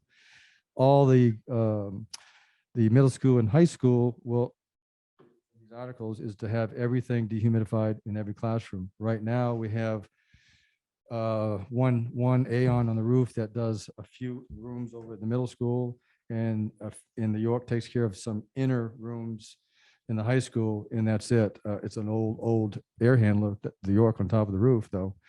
But with the new changes, all the rooms, all the classrooms will be dehumidified in all the schools in all the district and heated. That's why they're doing a hot water piping upgrade. So And it can offices as well. office all the rooms.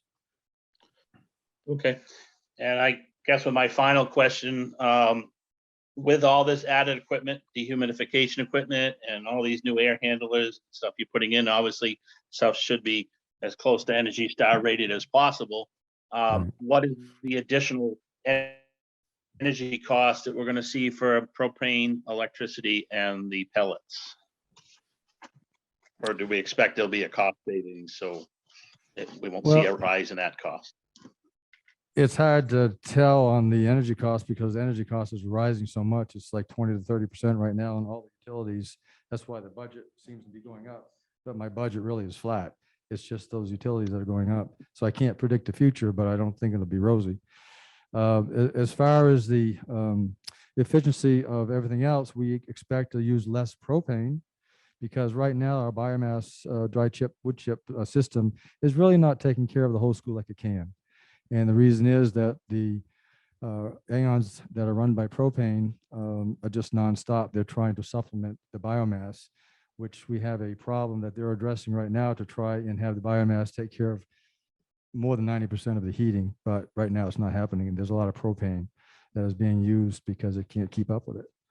So we should see some savings, quite a bit of savings in the propane usage. So you're saying that the 2017 energy upgrades that were done when the pellet plant was installed, that there was a design flaw, so that pellet boiler is not able to provide the heat to the whole facility as it was proposed? No, the biomass itself is fine. I'm not saying anything about the biomass. It's capable of handling this whole building. The problem is with all the other units on top, the Aeons on top, are also kicking in to try and supplement the heat. We have a lot of the panels, heat panels in the rooms that should have been done differently because they're not really heating like they should. And that's why they're going through an upgrade right now to get all that piping set up for the new handlers that can handle with hot water without propane. So we're trying to get rid of the propane and utilize the hot water, which the biomass can handle all the hot water, all the air handlers that we put in on the roof. But right now it can't. Okay, thank you. I think it's also important to note that during, while it is true about the energy savings for propane, when you do use dehumidification, because currently we're not doing that, that is going to be an added electrical cost during the time frame of the year. You don't have to keep it on all the time. You can turn it on, shut it off. But during the time frame that you do use it, that is an extra electrical cost.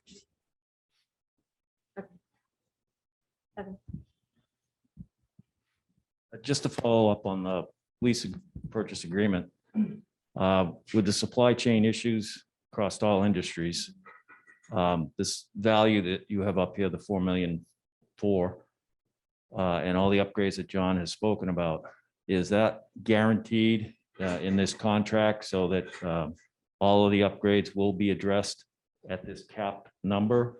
Or is there a clause in there that you'll cap it at this number, but you may not get everything completed because of supply chain and pricing costs increasing? Back to John. Though that number right there does have a contingency in there. Now, unless the prices go crazy, they do have like a 10% contingency built into those numbers for those kind of things. So that number should be solid. I mean, will it be solid 2, 4, 5 years from now? I can't guarantee that, but right now.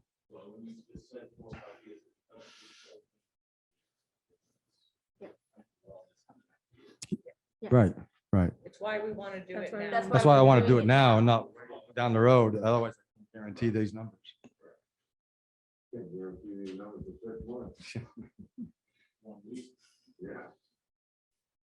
Okay. Any other raised hands? I don't have anything digitally. Okay, thank you. All right.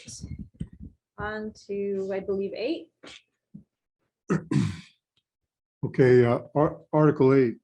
Shall the school district vote to authorize the school board to enter into a 15-year lease purchase agreement for $3,365,908 for the purpose of lease purchasing new restroom equipment and financing the cost of the installation and construction of improvements and renovations to the restroom facilities in all 4 district schools, JGS, RMS, JRMS, and Conant.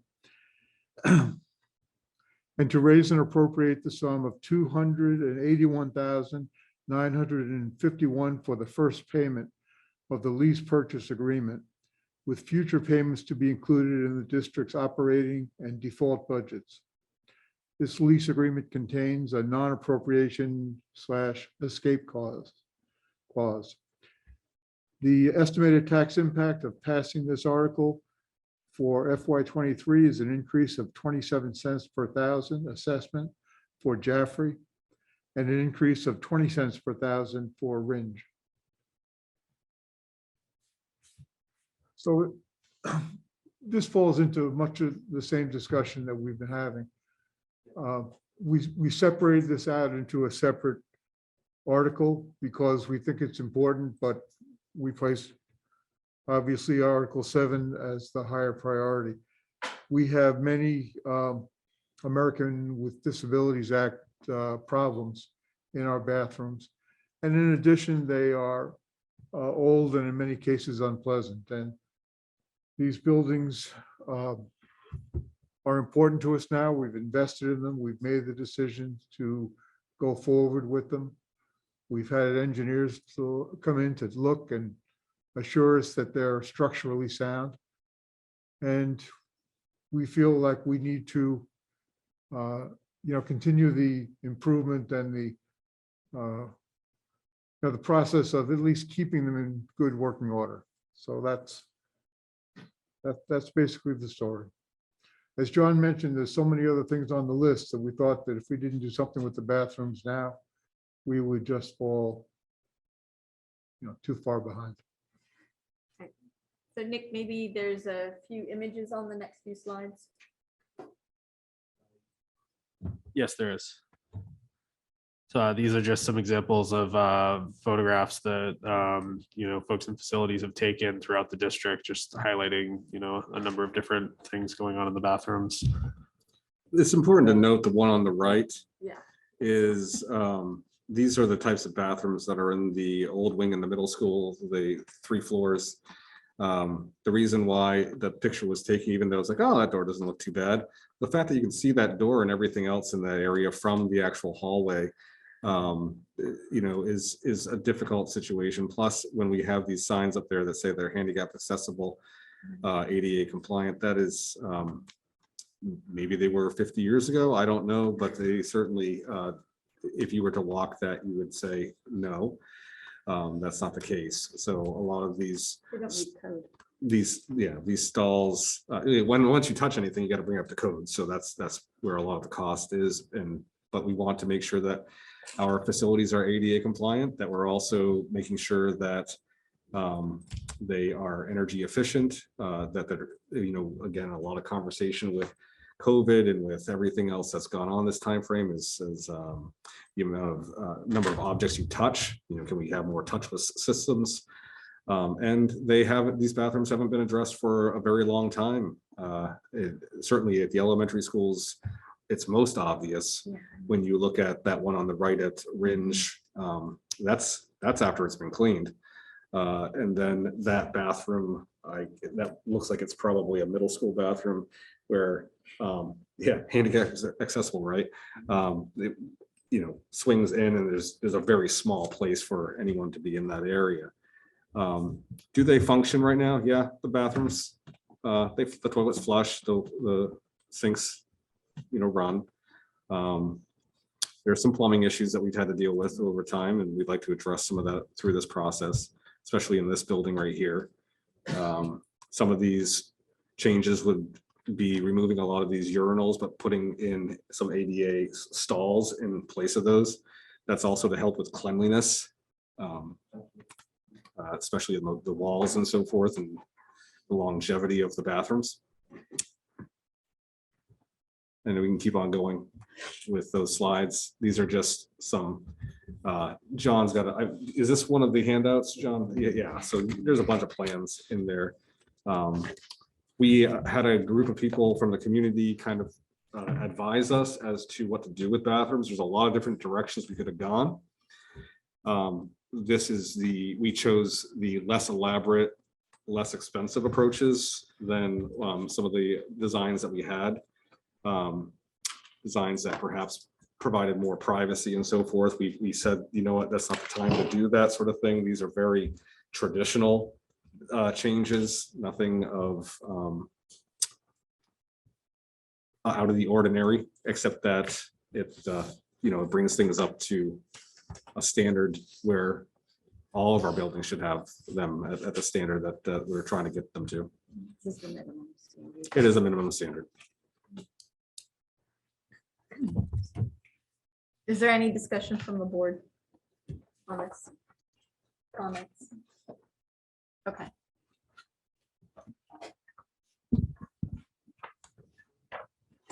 All right, quick question, on both the HVAC and the restrooms.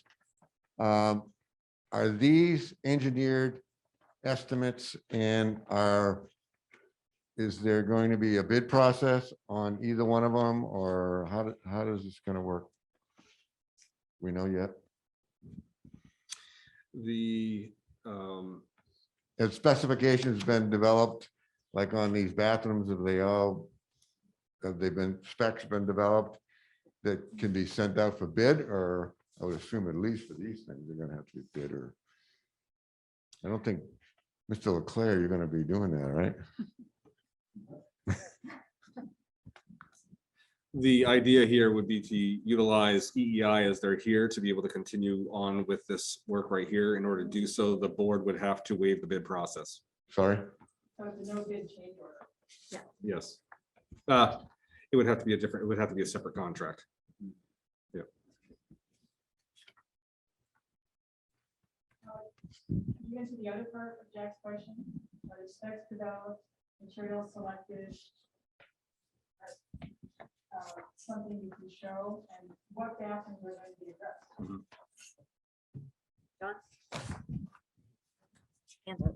In the handout, there were specified bathroom restrooms that were identified by EEI. And in addition to that, I went ahead with the principals, some did get back, Here's mine. where we selected bathrooms in case all of them couldn't be done. Yeah. Yeah. Those are spreadsheets showing all the bathrooms that EEI identified that should be upgraded or changed or whatever. And the ones that are highlighted in yellow in the front are the ones that we kind of selected in case we can't go with a full boat. Then we would go with the ones that we think that are necessary, like the privacy ones or other ones that have real problems. And I highlighted those and had separate numbers for those. Have we gone through and got specs for each type? We know by bathroom what needs to be done. I didn't put all the specs out into this spreadsheet because I would overwhelm you with all kinds of numbers. So I gave you totals. The totals are made up of individual details of what needs to be done to each bathroom. So as far as, putting out the bid, it makes more sense to try to keep with the people that know what's going on here and continue with the same contractor that has been involved with us all along. It ranges, I think, from like 1.8 million to a little over $3 million. Just depends on what bathrooms that are done. Because the numbers change, sure. I mean, you could do a couple of bathrooms, but they're all identified. The thing you have to keep in mind, what I try to do there, if you look at that spreadsheet and you go over to the right and you say, why did you add 10%? Well, when they give a number for all the bathrooms, it's a discounted number. So if we cherry pick, they aren't going to give you that same number. So I had to add some kind of contingency in case we do 6 bathrooms instead of 15 bathrooms. They aren't going to do 6 for the same price they do all 15 at the same time. I mean, that's pretty common sense. That's pretty business sense. So that's why I added the 10% to it. Yes. So are you getting new flooring installed? So it's easier to clean? It's all, not necessarily in all the bathrooms. Some bathrooms, it just may be a little bit upgrades, like taking Jrms out, putting in stalls and so forth. But in some bathrooms, it's a total gut with plumbing and flooring and some walls. We could have gone for the full boat, but that number was outrageous. I mean, that was up to $5 or $6 million to just tear out every bathroom and redo them all. We didn't want to go down that route. We try to get somewhere halfway. We can change some of these bathrooms. And quite frankly, some of these bathrooms, I know no one wants to go there, but they're pretty disgusting. You can tell someone's in the bathroom many feet before you get there. It was just not good if you can picture it. So we're trying to do something to restrooms that need attention. And we also put all the bathrooms that EI felt needed some kind of renovations in there. So you have 2 different numbers to look at. And there is more detail. I just didn't put everything in there. Are you good for now, Laurel? Yeah. Okay. This way it's for somebody to keep the CMU walls. Dividers. Yep. Well, we've had numbers to take care of a lot of those, but we had to stop somewhere. Yeah. Otherwise I'd blow you away. It would be great to do it all. Yeah. But yeah. Jack. One quick. All right, so refresh my memory. EDI, EE. sorry. What's it? What's tell it them the name called? of the engineering firm. Are they an engineering firm or construction firm or a construction engineering firm? They have all They do performance contract. They're doing a performance contract? Okay. Got it. Back to Kevin. The term is the same on this lease purchase as the other. So it's the same rate and all that stuff. Yeah.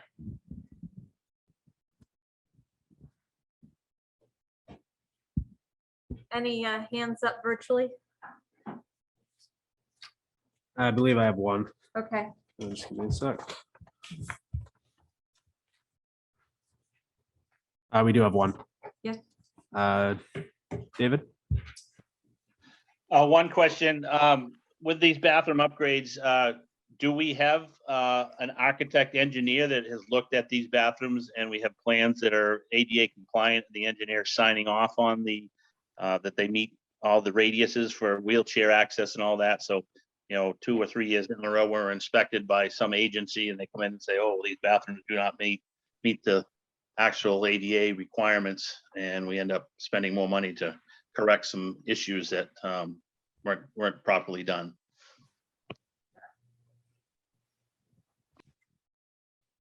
That's a quick answer. Yes, we do. HL Turner has done all this work and they're always available. They're involved in everything we do with the bathrooms with EEI. Perfect. Thank you. Welcome.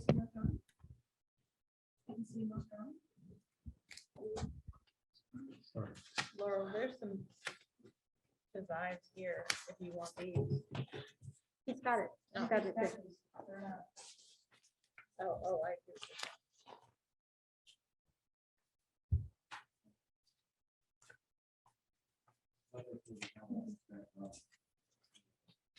What was that, John? Right. Did you hear that, David? Oh, you did, okay. It would be beneficial just to say it, because again, anybody who's not mic'd in this room isn't going to be picked up very well. So the Laurel McKenzie had just asked a question about plans being stamped and things like that. And John Leclerc in the room just had answered that we would make sure that takes place. Yeah, you can make a comment. So the interesting thing about this is that it's not just aesthetics. I mean, there's functionality and there's a lot of issues with functionality and privacy and the ADA compliance. But across the district, we're seeing all kinds of vandalism. And I think that's one of those instances where if you raise the, not just the aesthetic, but the quality of the experience, and I don't mean to make that sound strange about bathrooms, but perhaps we'd see some students taking some pride in their schools and not urinating all over the walls and other things. And I think this is one of those instances where we really need to set the bar a bit higher. It's been a long time since these areas have had any, and the cleanliness of it, it's really hard. I mean, I'm certain it's very hard to clean the grout in all of those small little crevices. And so from a sanitary standpoint, this is a really necessary thing. And if we don't do this now, we're just going to bring this back every year. We're going to bring it back every year until it gets done, because it's really, it's past due. Yeah. I think the newest bathrooms were probably done in 1980 something. So basically when I was in high school, even though I wasn't here. 86, That's a really long time ago. 87, somewhere in that range. It's a really, really long time ago. I think there's There some, might have been a couple there's that are newer. some single-use bathrooms that are newer that were done with this last renovation of the middle school, Right. high school area. Yeah, the high school bathrooms are ones that have not been touched, like upstairs especially. And then, of course, the elementaries, I don't know if they've been touched at all in 50 years, so I'm not sure. The 80s is when some of those were built. Yeah. Laurel. So are you, is this project addressing the bathrooms as a crack?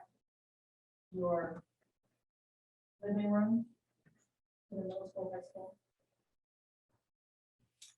Can you say that more clearly, Laurel? I'm sorry. Does it include the Pratt bathrooms? Two, yeah, the two. I Thinking was, that this is into where townspeople and families come in, and are those bathrooms being addressed? 100% of that. I understand, but are the bathrooms at the Pratt? I don't believe so. No. I think that's a mistake.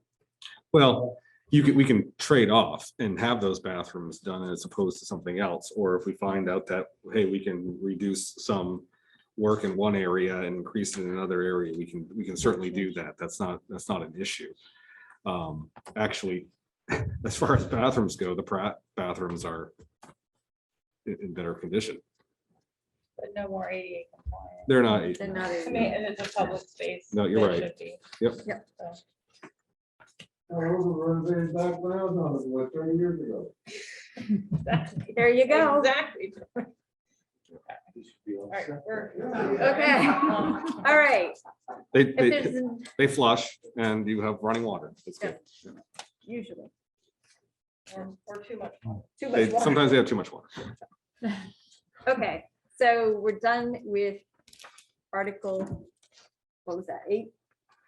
Hey, right. Okay, so we're up to 9 now. Okay. Article 9, shall the school district vote to raise and appropriate the sum of $500,000 to be placed in the SAU 47 Building Maintenance Capital Reserve Fund established in 1990, created for the reconstruction and repair of real estate, buildings and capital projects. Okay, but sorry. Recommend, the estimated tax impact passing this article for FY23 is an increase of 0.47 cents or 47 cents per 1,000 assessed for Jaffrey, and an increase of 0.36 or $36 per 1,000 assessment for Rich. We do have more slides. So information on the Building Maintenance Capital Reserve Fund. Currently, we have about $30,000 left in the reserve fund. Obviously, we've had some expenses this year that we've had to dip into that fund. We have repaved JRS, CHS, and RMS parking lots. Was really good use of those funds.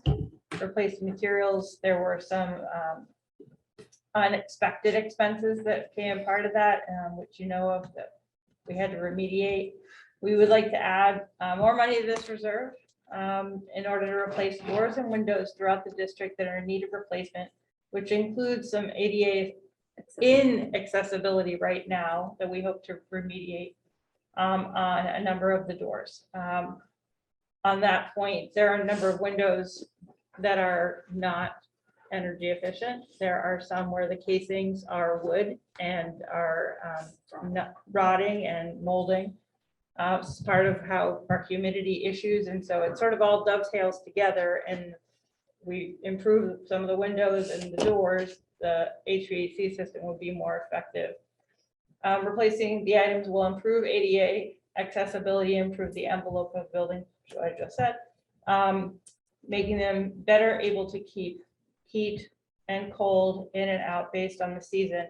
And to Chamberlain's comment about the air conditioning, if the dehumidification is working well and we have better windows, then the heat within the building from outside might be better. The district is looking to replace the double doors leading to the Cardinal Courtyard at JRMS and the double doors leading to the courtyard from the main entrance at JGS with the existing reserve funds. So there are actually lots of really great photos here, which I'm sorry that Nick will need to start moving, but this is some of the work that was done this last year on the paving, which is pretty evident because you've all parked here today. So moving on to the issues with the doors. So we have a great deal of oxidization. Is that the right word? Yes. Ha, look at that. 4 months on the facilities committee, and I'm able to say that. Oxidization of some of the doorways and door jambs. Some of it is literally eaten through the aluminum and therefore making the doors inoperable. They are unable to close. We've actually done a few patches to make some of them better, but this is not only a safety hazard, it is a security hazard. So those are one areas with some doors that we're addressing. Again, we have casement issues. So that is the extent of our information about the doors and windows. So putting this money into the capital reserve fund would help us address some of these issues. You're looking skeptical. Are there any comments, discussion from the board? I guess the only thing we'd say is that to be down at this level at $20,000 left in the reserve fund puts us in a very bad situation. We feel it's time to replenish that fund, which has been very important to us over this past year and getting some of the work that you've seen in the district done. I know this is mostly a Jaffrey crowd that's here present, but if you've been over to RMS, it's, it's quite a significant improvement as well as this out here. And I'll add So- to that comment, John, it's not just an aesthetic improvement, it's really a safety improvement. Being a parent that picks up a child at RMS, it feels just so much safer. It's clear where children are crossing the parking lot to get to the bus or crossing the parking lot to get into a car. And it was mayhem before that, terrifying mayhem. So these upgrades have really increased the safety of the function of that parking lot, and it's very evident. Not to mention double the amount of parking so that when Oh, you which have was a when you nightmare. have your annual open house, people might actually be able to Exactly. park instead of Not on the street, walking down from the illegally down common, the which is road. another safety concern. Yes.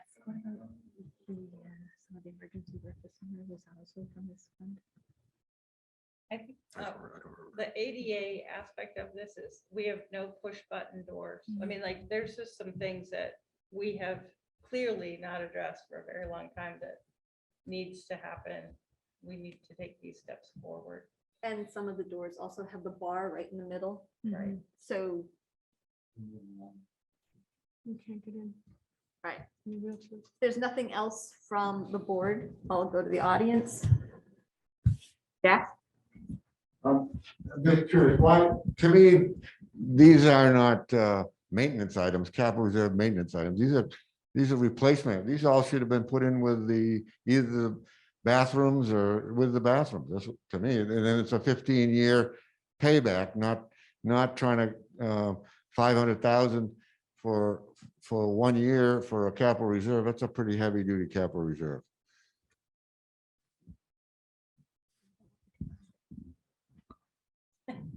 One of the reasons, Jack, that I push to put it into the maintenance trust, one, it gives me flexibility on getting the work done. Right now, you have on aluminum doors, standard hardware. It's 8-9 weeks lead time, and most of our hardware is not going to be standard. It's going to be custom hardware. That's 28-week lead times now today. So I'm trying to get the flexibility, not that we can do all the doors at once, because we can't. There's a lot of doors that have to be done in the district, but it gives the flexibility. It's not just doors, it's windows and flooring, that if that trust fund is built up over time, at least have the flexibility, and I don't have to rush, and it's impossible to get it done in one summer. So it gives us the time to kind of grab some money this summer, grab some money next year, grab some money the year after that to kind of chip away and get the priority doors and windows, which I'm doing right now. Those two entrance doors, one is the that you just saw on there was the entrance to the cafeteria in the middle school. That was double doors to the courtyard. That one is around $15,000 door. No, but I mean, it's lead time. It's lead time. I can't just cram everything at once. Can be If I done. had it into a I think there was a- article, some just previous won't things on happen. Lease too. There was also some conversation about the appropriateness of putting these in a bond or lease, specifically a lease, whether they would even be allowed for that because of the fact that they're not really new construction or really renovations. They're Maintenance. fixing existing, issues. The bathrooms are existing. They are, but it's a little bit different. Semantics is the same. Right, but contracts I can be, understand what you're saying, but Yeah. The difference is it's another 30 something, no, another 50 cents on the dollar. What you have, that's all. Okay. I'm not gonna defend that. All I know is as a facility guy, I have to look at safety and I have to look at everything. Just the mechanism.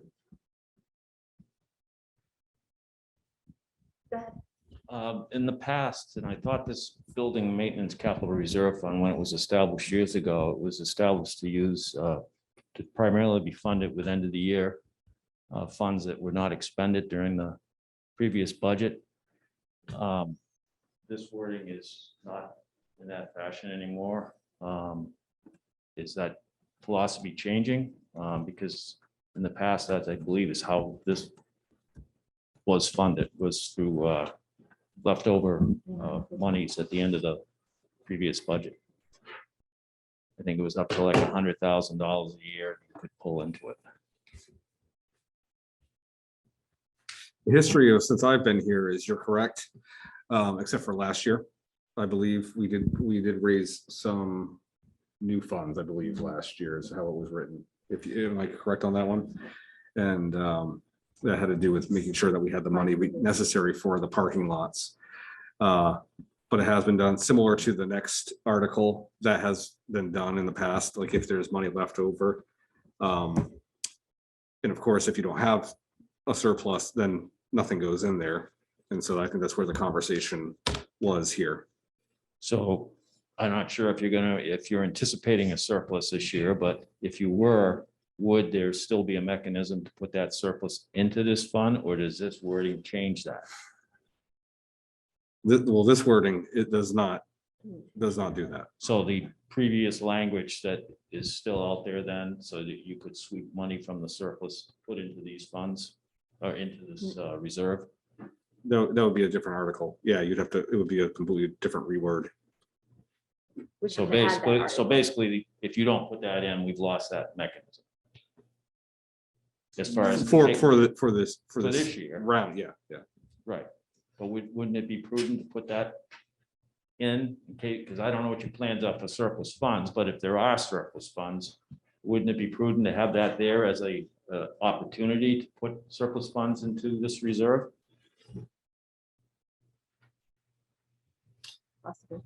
So, yeah, well, there'd have to be a discussion with the board as to what they would. I mean, it's a prefer to no do. cost, it's a no cost article. My understanding is we do one of two ways. Either we raise and appropriate, or we use the funds should any be left over from the surplus. First off, we're not anticipating a surplus this year because of the cost of goods. We're looking at a CPI of 7%, and that's well and above what we budgeted for this current year. So we still got roughly 6 months to go this year.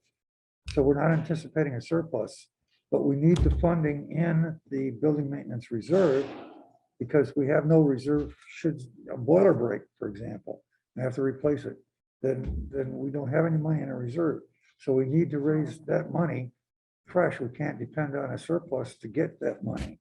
So that's why we opted to not use any surplus. The surplus by law has to go back to the towns to offset the tax rate. Well, unless you have So an if there, article. so if there is a surplus, it's gonna go back to the towns anyway. Right, but years but we past, couldn't you've depend always on- funded this with surplus until We last couldn't, year. we couldn't depend on a surplus to fund this, no. On average, I believe every year you've had a surplus. We've done very well. I mean, like I said, you saw multiple years of us keeping our budgets down in extraordinarily good shape. And our business office has done an amazing job making sure that we're constantly getting best pricing and so forth. And so we've been able to do that. Some of it has been unfortunate because we haven't been able to hire certain people at times, and so that adds up. But we have had some sizable surpluses. There's no question that's the case in the past. I think that it's safe to say, because we're about halfway with our money left of what we usually have at this point in time, that it's going to be a lot tighter. And we are definitely in a situation where in the area of special education, especially, we might have to dip into our reserves on that. Well, that's what it's there for. But that tells you how tight, because we've been able to manage our funds pretty well to make sure everything's covered on a regular basis and then some. So I think that because of that, the likelihood of much less, if there is a surplus, I mean, will there be a surplus? Yes. Will it be 100,000 or more? I don't know. We're not going to run a deficit, but it may not be, to the levels of what we're talking about here. And to Charlie's point, I think the conversation went that if we raise an appropriate and we have a surplus, that surplus would go back to the taxpayers anyway to offset taxes. Right. Okay, Laurel? Thank you. Just to echo what Jack says about the purchasing mechanism for this kind of project. I would hope that once you get this year, these emergencies under your belt, that you could actually have a project, a sizable project that would go out to bid, that you're not anticipating that this is going out to bid, correct? The doors and windows? Oh. You're gonna have, okay, so it will be a competitive bid package. Terrific, thank you. It's the bathrooms that, Pardon? it's the bathrooms that we've already been working Okay, on. thank you. But to also take care of roofs and the rest of the program, perhaps with a more, I can never say this word, amortize, how do you say it? Amortized. Thank you. Amortized kind of funding mechanism. Thank you. All right, Jack, next. Laura, we'll pass that to Jack. Just one quick comment. We're talking about no, just to take into consideration when you deliver it. You're talking about no unexpended fund balance that's going to probably go back to both Jaffrey and Ringe, or a little less than last year. I think it was close to less than around $1 million, wasn't it, to Jaffrey? 1.3, wasn't it? Anyway, some significant number. That number goes back and reduces our tax rate. So if you're telling us that you're not going to have a significant fund balance that will reduce taxes, and you're adding this, we're gonna get a double hit. Just take it into consideration. That's all I'm saying. And I gotta have permission. Either you gotta go let the dog out, or I gotta go. I'm here. It's you. And you can start dinner too. Thank you. Thank you. Any remote? I will check real quick. I don't have anybody right now. Okay, thank you. All right, moving on. Article 10, shall the school district vote to raise and appropriate the sum of $200,000 to be placed in the expendable trust fund established in 2005, known as the Special Education Contingency Fund, created for the purpose of building a reserve for unanticipated special education costs. The estimated tax impact of this passing this article for FY23 is an increase of 19 cents per thousand assessed for Jaffrey, an increase of 14 cents per thousand assessed for Ringe.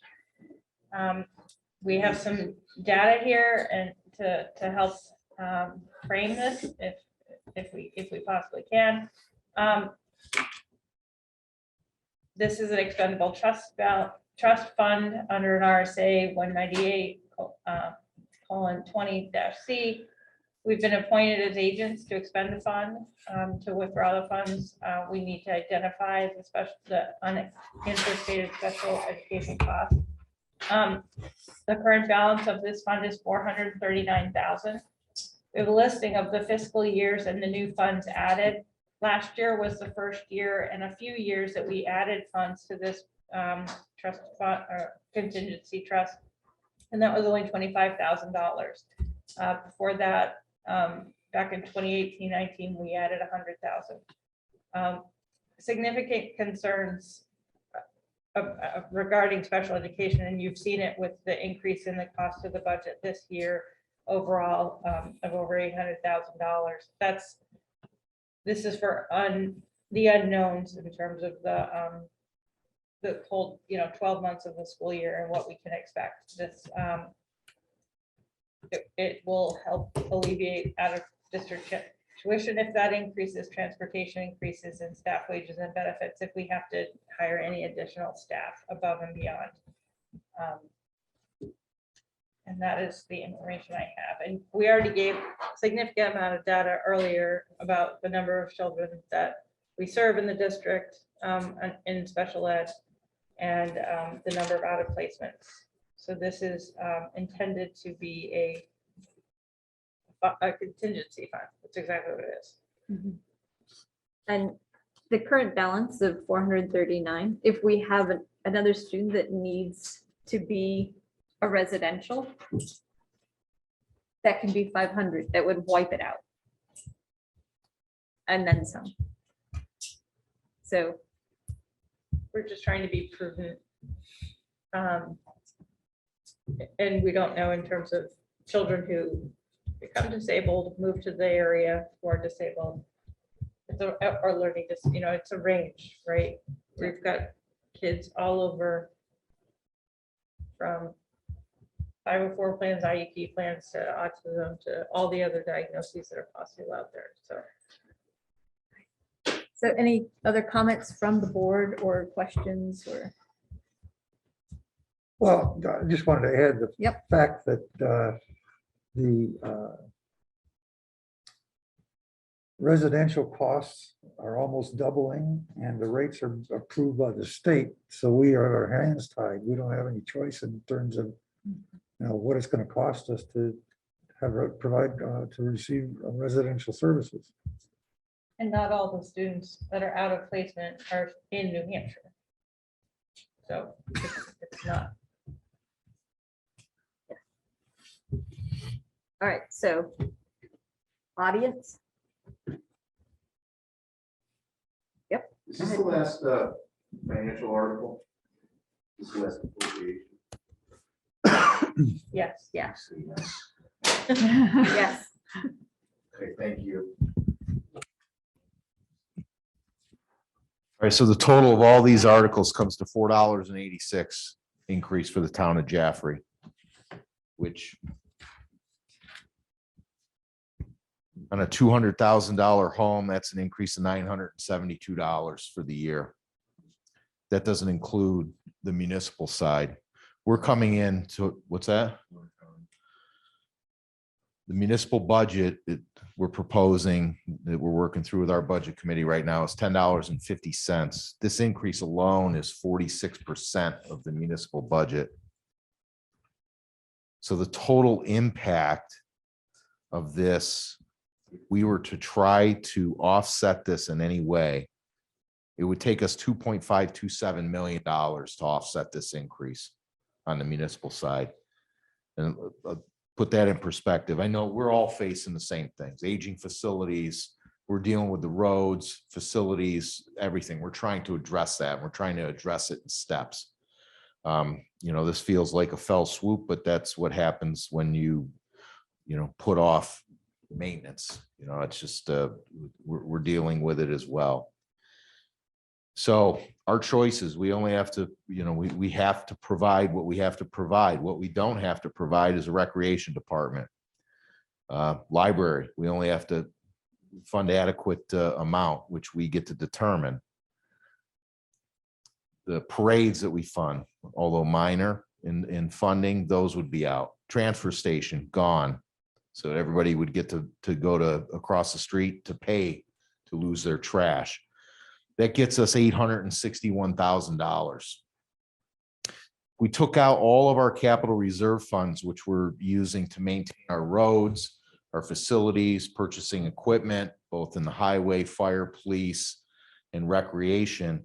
That's another 1.061 million. That gets us to 1.923. We're still $600,000 shy of covering this. That's the magnitude of this increase. This is what we'll be stressing to our residents in Jaffrey, that, we understand that these things need to be addressed. And if passed, we can't absorb this. This would crush us. And, that's basically the message that I'm trying to send, is that this cannot be a municipal problem.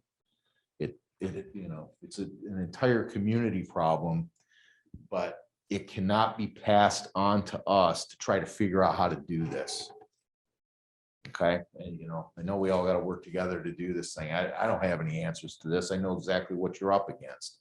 We were facing this a couple years ago, and it looked very clear that the best option for us in addressing what you showed us here was going with a new facility versus trying to upkeep.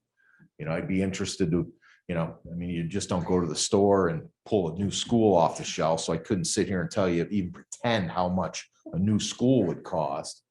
But I would hope that exercises at least run 60 and 80 million. How, excuse me? Between 60 and 80 million. Yeah, that's what, okay, yeah. I did have this conversation. Yeah, we went. Yeah. Yes. So, yeah, not cheap either way. Any way you shake it, it's not cheap. So. Only it had passed 20 some years ago. So this basically it. I'm kind of more speaking to the community of Jaffrey, and I'll be doing this throughout this process, but that's what this means to us. So thank you. Thanks. Yep, go ahead, Frank. Yep, Frank Sterling. I came in here tonight hoping that we were going to stay under $4. We were, according to some of the numbers we got from our advisor to the Budget Advisory Committee, that's about where we're going to be. Now we're over 4, almost 5.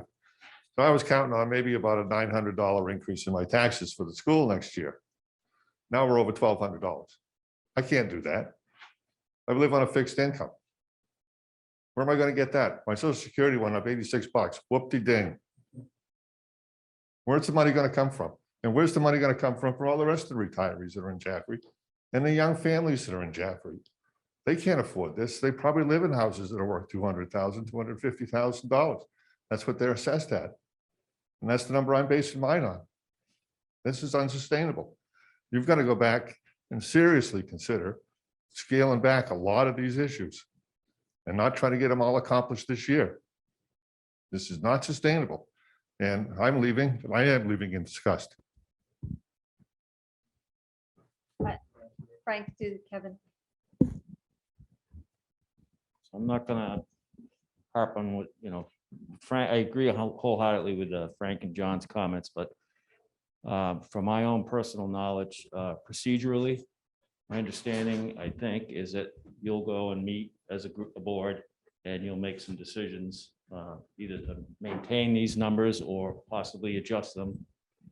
And then those will be presented at the deliberative session. Not that familiar with SB2, but at the deliberative session is the opportunity there for the citizens or a citizen to amend these dollar amounts, including the default budget amount, including your operating. Is that an opportunity to present that at a deliberative session, or is that not an opportunity? Charlie, do you, or? Yes, you can amend at the deliberative session. You cannot amend default because default is determined by, in this case, the board. In your case, the selectmen determine the default budget and you can't amend it. Okay, so basically what you're saying is whatever you determine in your session and you present at the deliberative board at the deliberative session for the default budget. Now, there is no way that that number can be modified in any shape or form by this general citizenry. You can modify the budget and you can modify the warrant articles. You can't change a subject, but you can change a dollar amount. But yeah, as far as I know, the default budget is determined by the selectmen. It's not you don't vote on a default budget. It is what it is. It is. Right. It's your. If it Right, gets so voted down, basically it's your default. option is to amend your presented article. Right. Either gets voted up or down, Right. and depending And on then the it- outcome of that, would either be potentially less, equal, or a little bit more than your default, depending on how that's worded. Because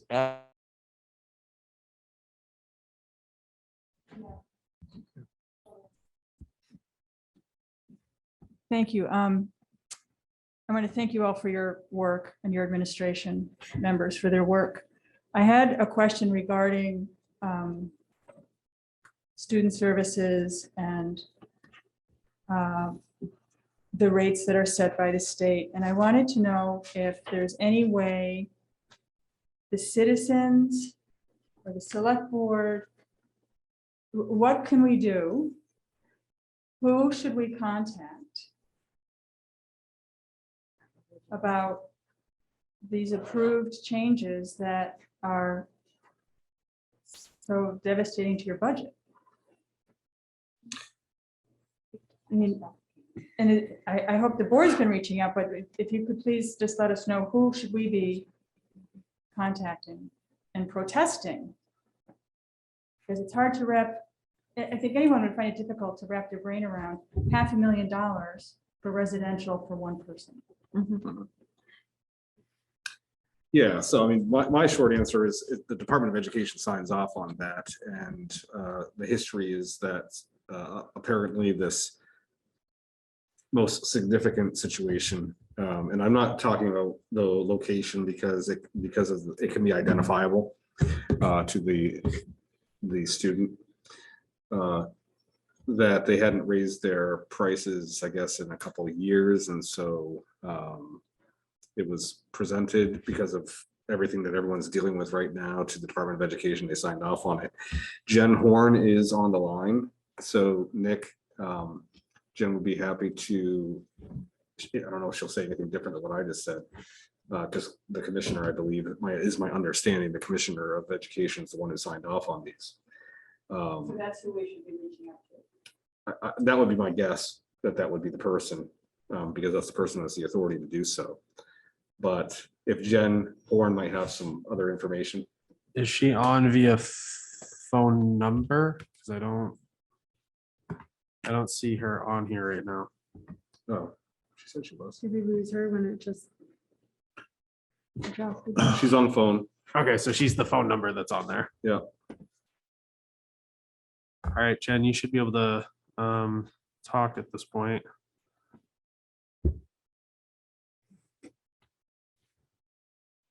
Is this working? Yes. Yes, we can hear you. Oh, that's so fun.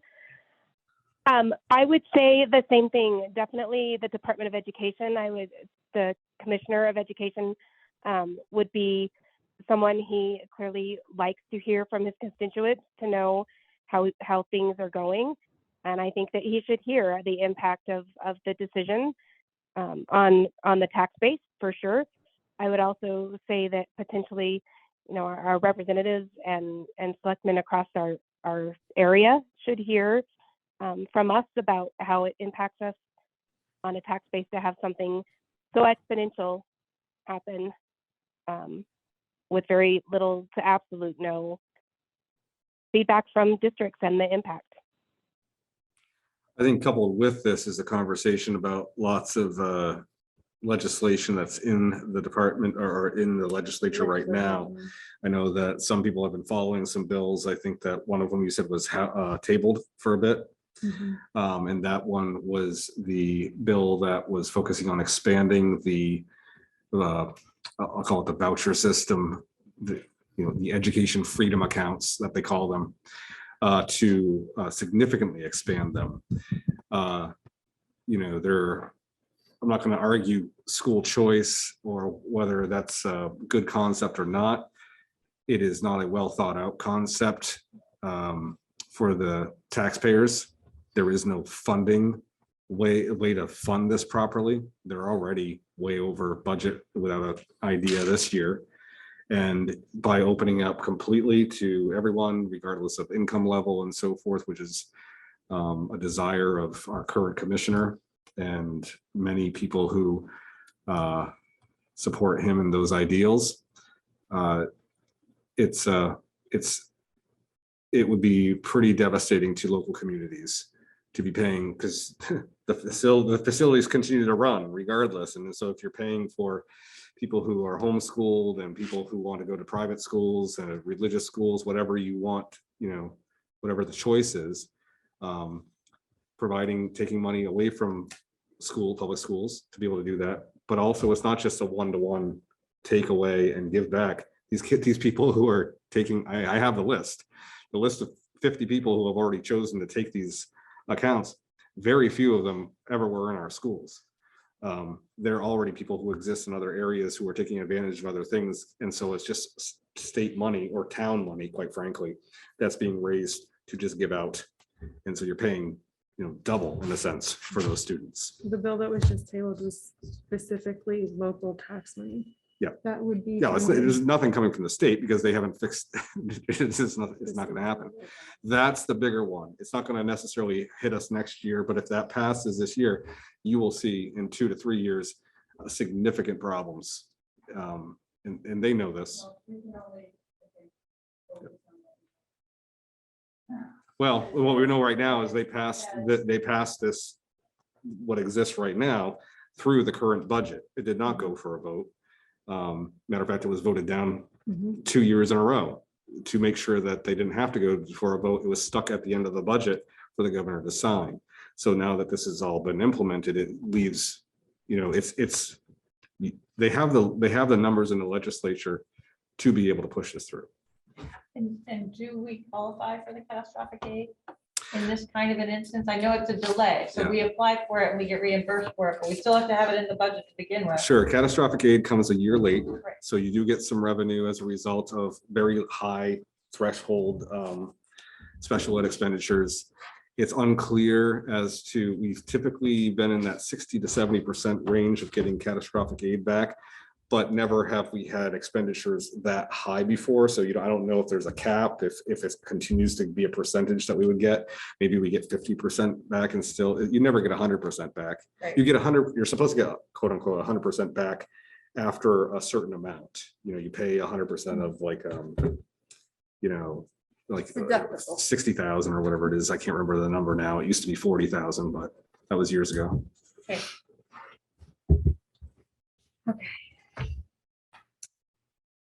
Is there any comment virtually? Is that right? You anticipate 60% of that increase? The following year, you after 80,000, I believe it is. Jen's saying it's about 80,000. So you pay the 80,000. So if you have an out of district placement that's in that 80,000, you're paying for it. If you go above that 80,000, then it's a percentage of what is after that. And so usually we would end up getting what we budget for, 60, maybe more than what we budget for sometimes as well, because we try to budget right in the middle of what. So that rate increase went into effect this fiscal year. That's correct. So you're not anticipating an increase in catastrophic aid next year on your revenue side. No, Can't not, guarantee it. we can't guarantee that that's the case. I think that we still budgeted for some of that, probably at about 50%. Your revenue went down. Mhm. Your projection is down. Mhm. Yep. I mean, I don't think we can guarantee that they're going to actually go with the percentages of something that was raised 200% in cost. I don't necessarily trust that those funds. Right. And how many people were still on and? So we're back. We are back live. Okay. Let's get the slide back up.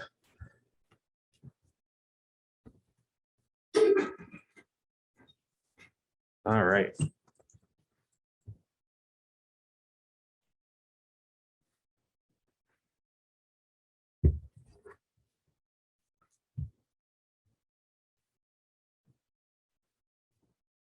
All right, so we should be back live again. Again, apologize to the digital audience for the couple disconnections we've had. We do appear to be having some sort of internet issue at the school. So just kind of working to work through that as we have issues. So Okay, so I don't have any, I'll give one more opportunity, but the question before we kind of broke down was just if anybody wanted to respond to the special education article in our virtual audience. So we'll give a couple seconds for people to raise their hands for that.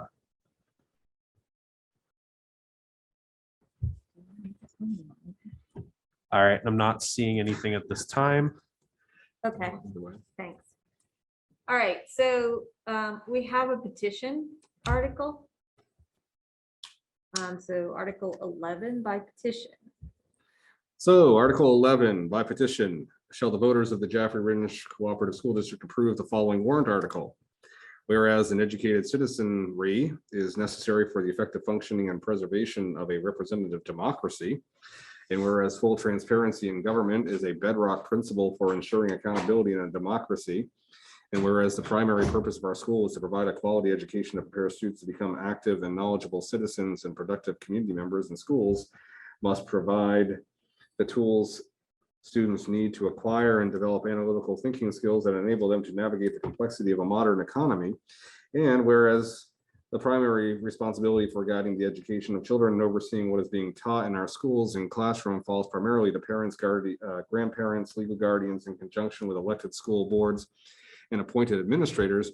And whereas taxpayers also have an absolute right to know how their educational tax dollars are being spent, then therefore, consistent with the above, this article shall require that the Jaffrey Ridge Cooperative School Board of Education, SAU 47, shall make available by September 15th of each year, and as available thereafter throughout the school year, all instructional materials, including but not limited to textbooks, printed materials, and or materials in electronic form used in classrooms to the general public in libraries in each town in the district, Jaffrey and Ringe, as well as in the Conant High School Library.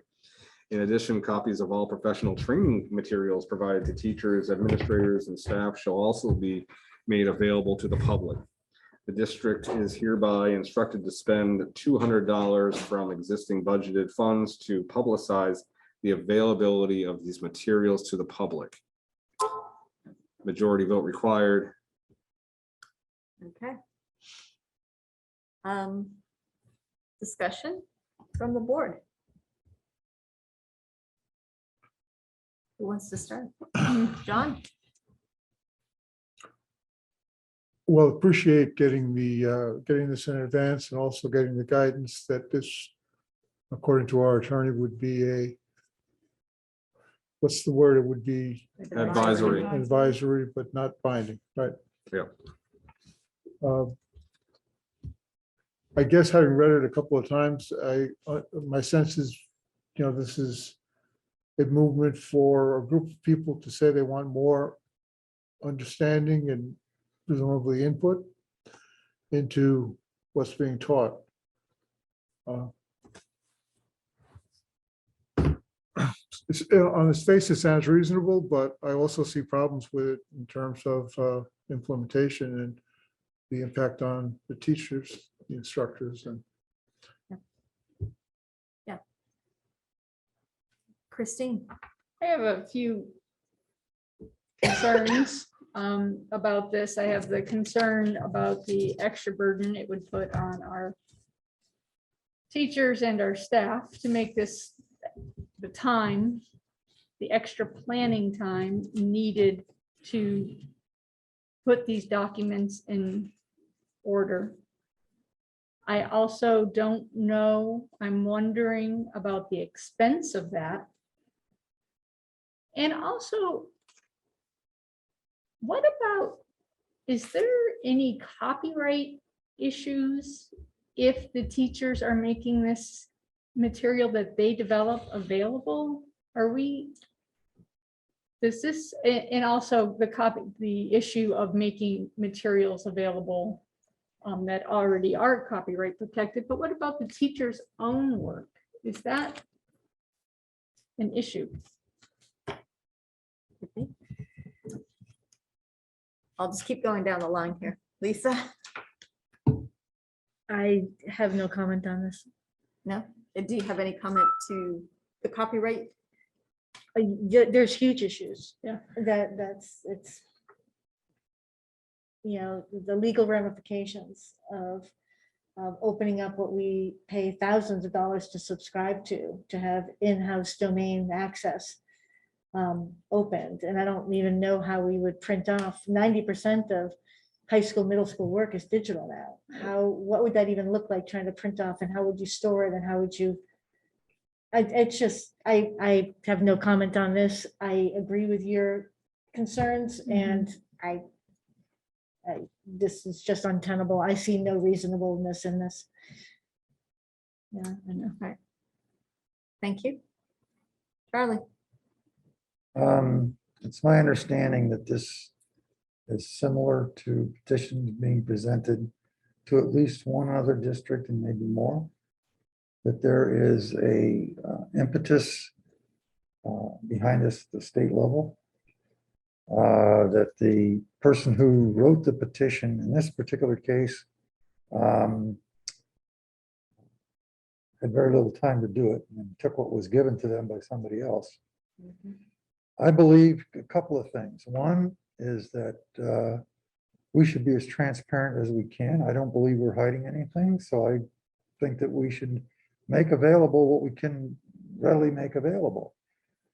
My second thought is that there's some major implementation problems with this. It sounds simple on the surface. I talked to the petitioner. They don't even have Ingalls Library and Jaffrey Public Library permission to accept this stuff or to store this stuff. When we're talking about 14 grades worth of information for the whole year. Right. Plus, there are some issues around privacy when we talk about professional development, besides the copywriting thing. And I mean, does that extend to courses that people get reimbursed for? I don't know. Anyway, I did talk to the petitioner, and I did provide a copy of the program of studies saying there are very few courses in the program of studies that would provide the opportunity for CRT. Certainly automotive engineering isn't, or automotive maintenance isn't going to cover CRT. So there might be some history courses or some civics courses that, you know, you might want to be able to see the information. I don't know. But anyway, that person that I talked to is looking at amending it to make it more practical and implementable. But Okay. Thanks. I don't have anything more to add, and that's already been said. Okay. Thanks. Anything? Not that's already been said. Okay.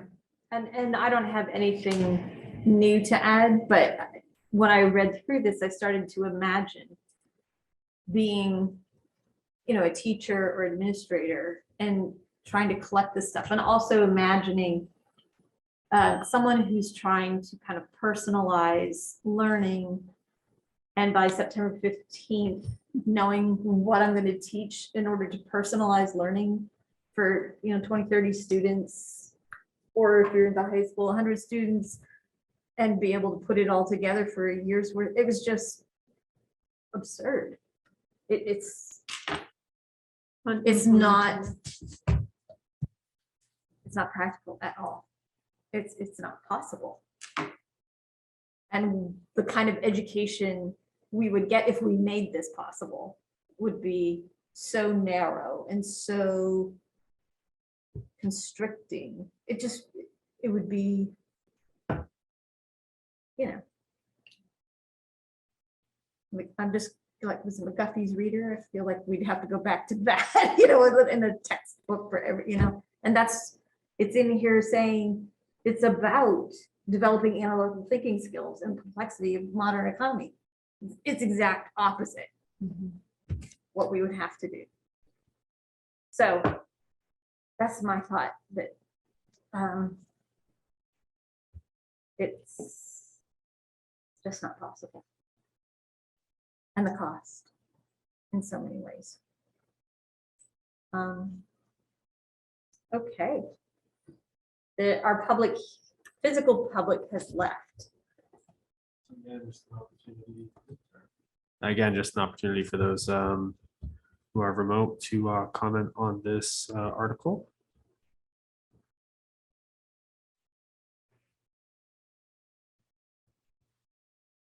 And I'm not seeing anything.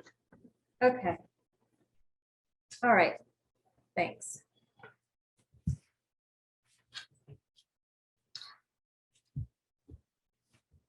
Well, this last slide, we've already talked about a little bit, last couple slides. And so the calculations that John had put together were identical to what we have here. And so you can see that if every article were to pass, that it would have an estimated impact of 486 per thousand in Jaffrey and 228 per thousand in the town of Ringe. And you can see on that slide what that means roughly to an impact on a $200,000 home. And then this very last slide, well, still second to last slide, I suppose, is just something that we talked about earlier when we talked about the number of Jaffrey students compared to the number of Ringe students. And you can see that where they used to be closer to equal, it has shifted in the last couple of years. Hence the shift in percentage and so forth for the burden, yes, the tax burden. And then the last slide here prior to board discussion and any movement it would like to make, any action it would like to take on any of these articles, is that less than a month away in the RMS Gymnasium at 6:30 p.m., much like tonight, we will have our first session of the annual meeting, which is also known as the deliberative session. That'll be on a Wednesday evening. All right. So. Board. I Are we closing the public hearing now, or what do you want to do? No, we can't close it until we have our discussion, because once it's closed, we can't change anything. So I want to make sure what we've presented is what we're doing. So you have the opportunity to make changes. You can eliminate articles, you can change articles based upon feedback or what have you. Then after all of that is done, and everyone's voted on all of that, anything that's made any changes or no changes at all, we would end this hearing and then go into a school board meeting.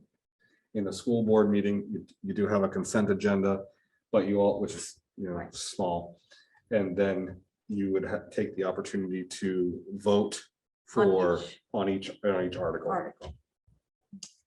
About, basically, that little thing that gets published that says, How many support this? we support this or not support this. Yeah. What's the board's take on it? I did just get a text saying that what Kevin stated, Jack believes was correct, that the maintenance capital reserve should come from year-end unexpended fund balance. So it was just final word from our physical audience.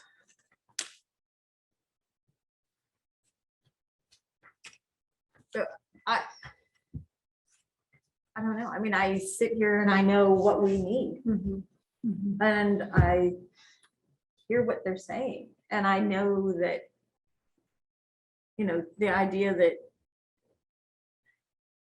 all these services that are the town, that they, if they were going to offset. I don't know. Well, the thing is that what they're talking about is the services that they would have to stop offering if the town was going to offset that. Yeah. So that the taxpayers wouldn't feel any impact. Right. All right, but I believe that the taxpayers should be making the decision, not the town officials. From my perspective, the taxpayers ought to look at the cost, and each taxpayer voter determine whether or not it's acceptable to them. And that's when we, have these vote tallies and the motion, the warrant article passes or it doesn't. Right, and that's the same, I was gonna say, and that's the same for us as well, right? It's an up or down.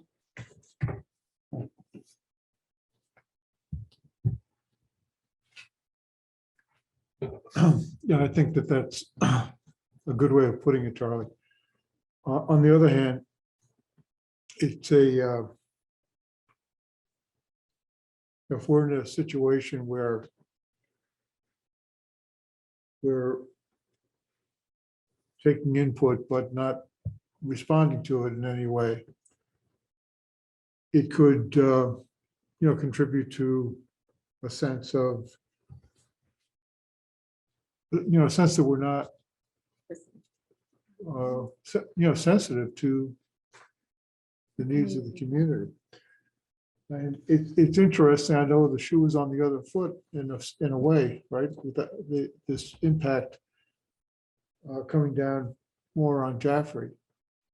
But if we're going to tell the town leaders, and we had pretty good representation here today, that we support a $5 per thousand tax increase and think it's the way to go, is there a chance that that could cost us more? Because there's like a sense of revolt against what could be perceived as our insensitivity. Well, in the past, I've been very hard on budgets and trying to get to the lowest cost budget that we can. But at this point in time, I mean, Ruben's telling us that if you cut any more, it's gonna cost us heads. And so I'm kind of like in a position of, you asked us to provide an education. Matter of fact, we took an oath to provide an education for your children. And we're going to try to do the best job we can, but this is what we really need to do it. And if you don't want us to do it, then tell us that you don't want to do it. I mean, I'm between a rock and a hard place here. On one hand, you say, well, let's see what we can do to cut things. And where would you start to cut, John? Well, and the irony is that we need to provide these, we need to have these CBAs pass so they can afford it, right? I mean, there's it's bizarre, right, perverse, but our janitors who live in Jaffrey and own houses in Jaffrey are gonna need this pay increase because it's all a vicious cycle. And it's all needed and necessary, and I think it's I don't see much room. I totally understand what the selectmen say. I've been on the budget committee in Jaffrey. It's not easy. The range of incomes in our town is so vast. And I also understand what Frank's saying in terms of the fixed incomes. I'm just not sure. But that's true with rooms too. I agree. No, I agree. I think, well, it's just that they happen to be here saying it. I think it's, what I don't know when else we're gonna do this. And it, And not doing it is what has got it right, to exactly. this crisis point. Right. And I think that's, Trying to back it's off really the about a crisis. realignment with what. And also, the expenses in the operating budget wasn't anything any of us concocted. We're not adding programs. We're not adding fancy science equipment or anything that gets our kids any closer to meeting any proficiencies. This is literally to keep the lights on and safety measures happening and doors to be able to shut. And Matter of fact, we took all that money out of the budget already. I know, We're right? fin- No, we're- I'm we're- sorry, I We're don't finding other I ways don't to mean to do it. confuse things. So I don't want Sorry. to, feel badly that we're not getting those supplies. We're finding ways to do that sort of stuff. No, I didn't Yeah. confuse. But to your point, it's not in there. So I don't know. I think, this is, if I'm allowed. Yeah, to yeah, speak, yeah. if I were, what were the points? I mean, there are a lot of good points made, right? Yeah. So I don't disagree with when you decrease student enrollment, you decrease your staffing as well. That's a totally logical step. Again, I'll reiterate, I'm going to say it a slightly different way. The reason why I didn't promote that, and I'm actually promoting something different, is one, because this year has shown me more than anything that uncertainty. We thought this was going to be a very different year, Yeah. and it has been a very different year in the opposite the way we way. thought. And things we're actually doing really well right now in a lot of areas that we were struggling with even just earlier this year. But it's because of our staff. And specifically when our staff is here and in their full capacity. And we have difficulties right now, even just hiring people and getting the staff that we need. So keeping them is important. I think that in the elementary setting, which is where you could reduce some staff based upon student numbers and so forth. I'd like to have said that we didn't need to social distance and do things like that this year.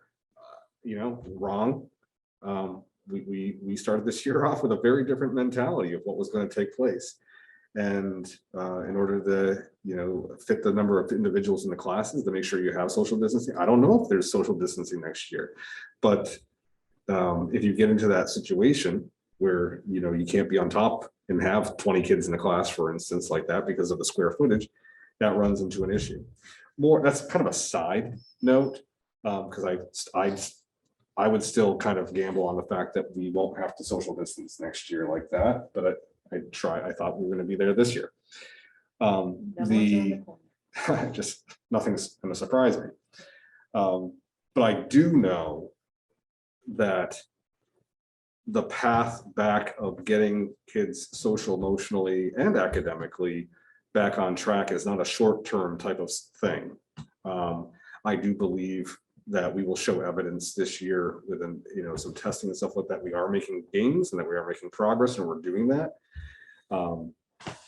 But if the faster way to getting to normality is by making sure we have all hands on deck and making sure that we can intervene when we need to.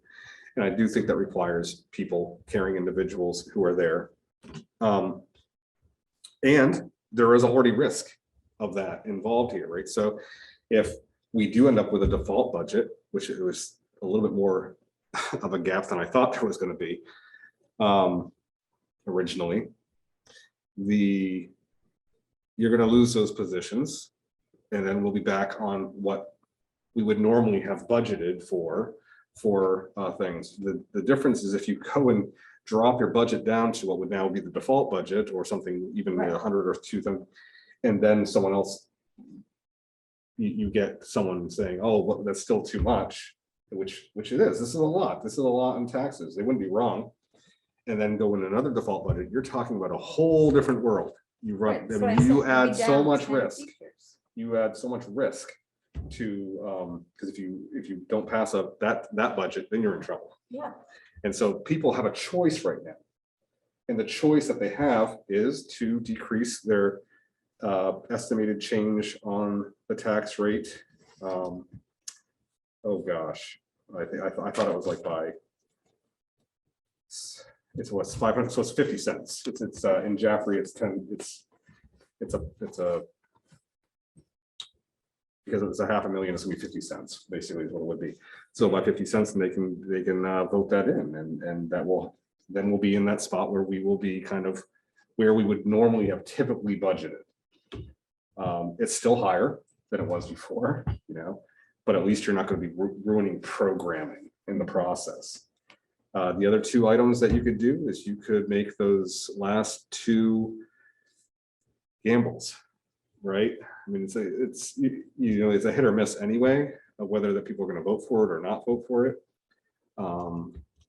But you could make your capital reserve trust funds, both of those from surplus, if surplus exists, and make sure you fund the one you want to the most first, and then go that way. That's another thing you could do. There are reasons not to do that. I would adamantly oppose that. Yep. And the reason I say that is because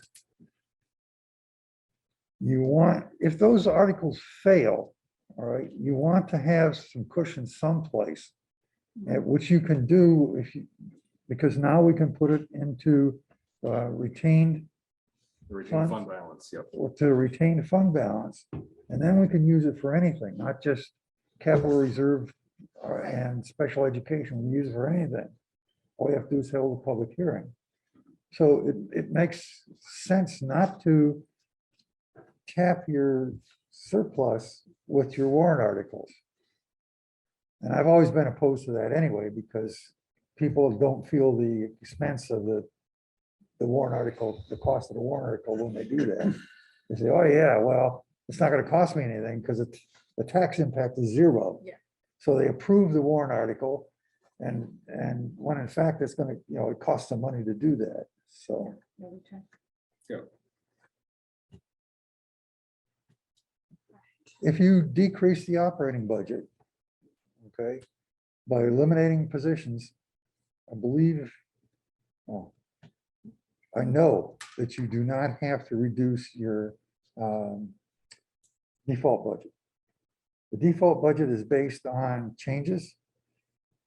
And if you have positions budgeted in this year, okay, it goes into the default budget, whether those positions are filled or not. Those positions are still in the default budget. So that when you take your new budget and you reduce people, you're actually reducing dollar amounts. I talked about this with Carrie. I believe that if it's our choice to reduce by a certain amount at this stage of the game, and we know that it's going to be personnel, then it also comes out of the. If you default reduce budget. before June 30, Yes. if you reduce before June 30, Well, I think the difference is if you go to deliberative and someone proposes a number change, because they can't tell you where to come, get that from as and it goes below default and you end up getting, you know what I mean? I think that's a little bit different. You don't have to change your default at that point. what? No, we set the default. The school I board think sets we the need default. to clarify this because we're saying two different things here, and what Charlie is saying is what I had understood previously, but again, I'm not an expert, so, but if there's a doubt, I think we need to to clarify. Because Charlie's saying that as long as we don't remove those positions before June 30th, then that doesn't affect our default. If you remove them before June 30th, then it does affect the default because, But if we don't, then it doesn't, is what you're saying. correct. And that's different than what we've been. I think that's what you said too. Yeah, I just didn't use dates. Right. But I think what I said, however, is if a gentleman who spoke tonight said, can we change this and that? They can't vote and change the default that's been established because your default's established by us. by you and in conjunction with the proposed budget. If they change the proposed budget, they can change that number. Correct. but I they would just like can't to change- clarify. But you've locked in, by putting this the way it is right now, you've locked in your default. That's the number that number can't go below. Yeah, so that was Kevin Chamberlain, I believe, made that point. Yes. Dave's brother, right? Yes. Selectman. But And Nick, if you can get Carrie kind of chimed in, I think that will help too, because she might be able to clarify even better. yeah, okay, because I just want to make the point that with the default budget, the way I see it, at least, is that that's actually established by state law. So I mean, to say that we establish it, well, in a sense, Carrie provides the data which she extracts from our books, but it's not like we have discretion over the size of that. All we do is plug in the numbers. That's by statute that the You're correct. default is created. But there are decisions made along the way as to whether or not something's a one-time expense, Yeah. whether something's a contract. Those are the decisions that the individual school district has to make. So is she there or are we still? Yeah, at this point, Carrie, you should be able to talk.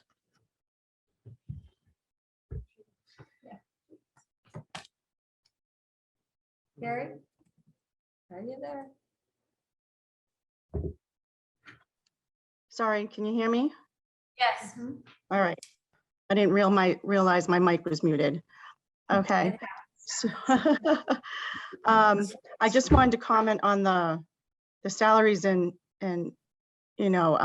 positions, I mean, because the definition of the default budget did get changed a couple years back.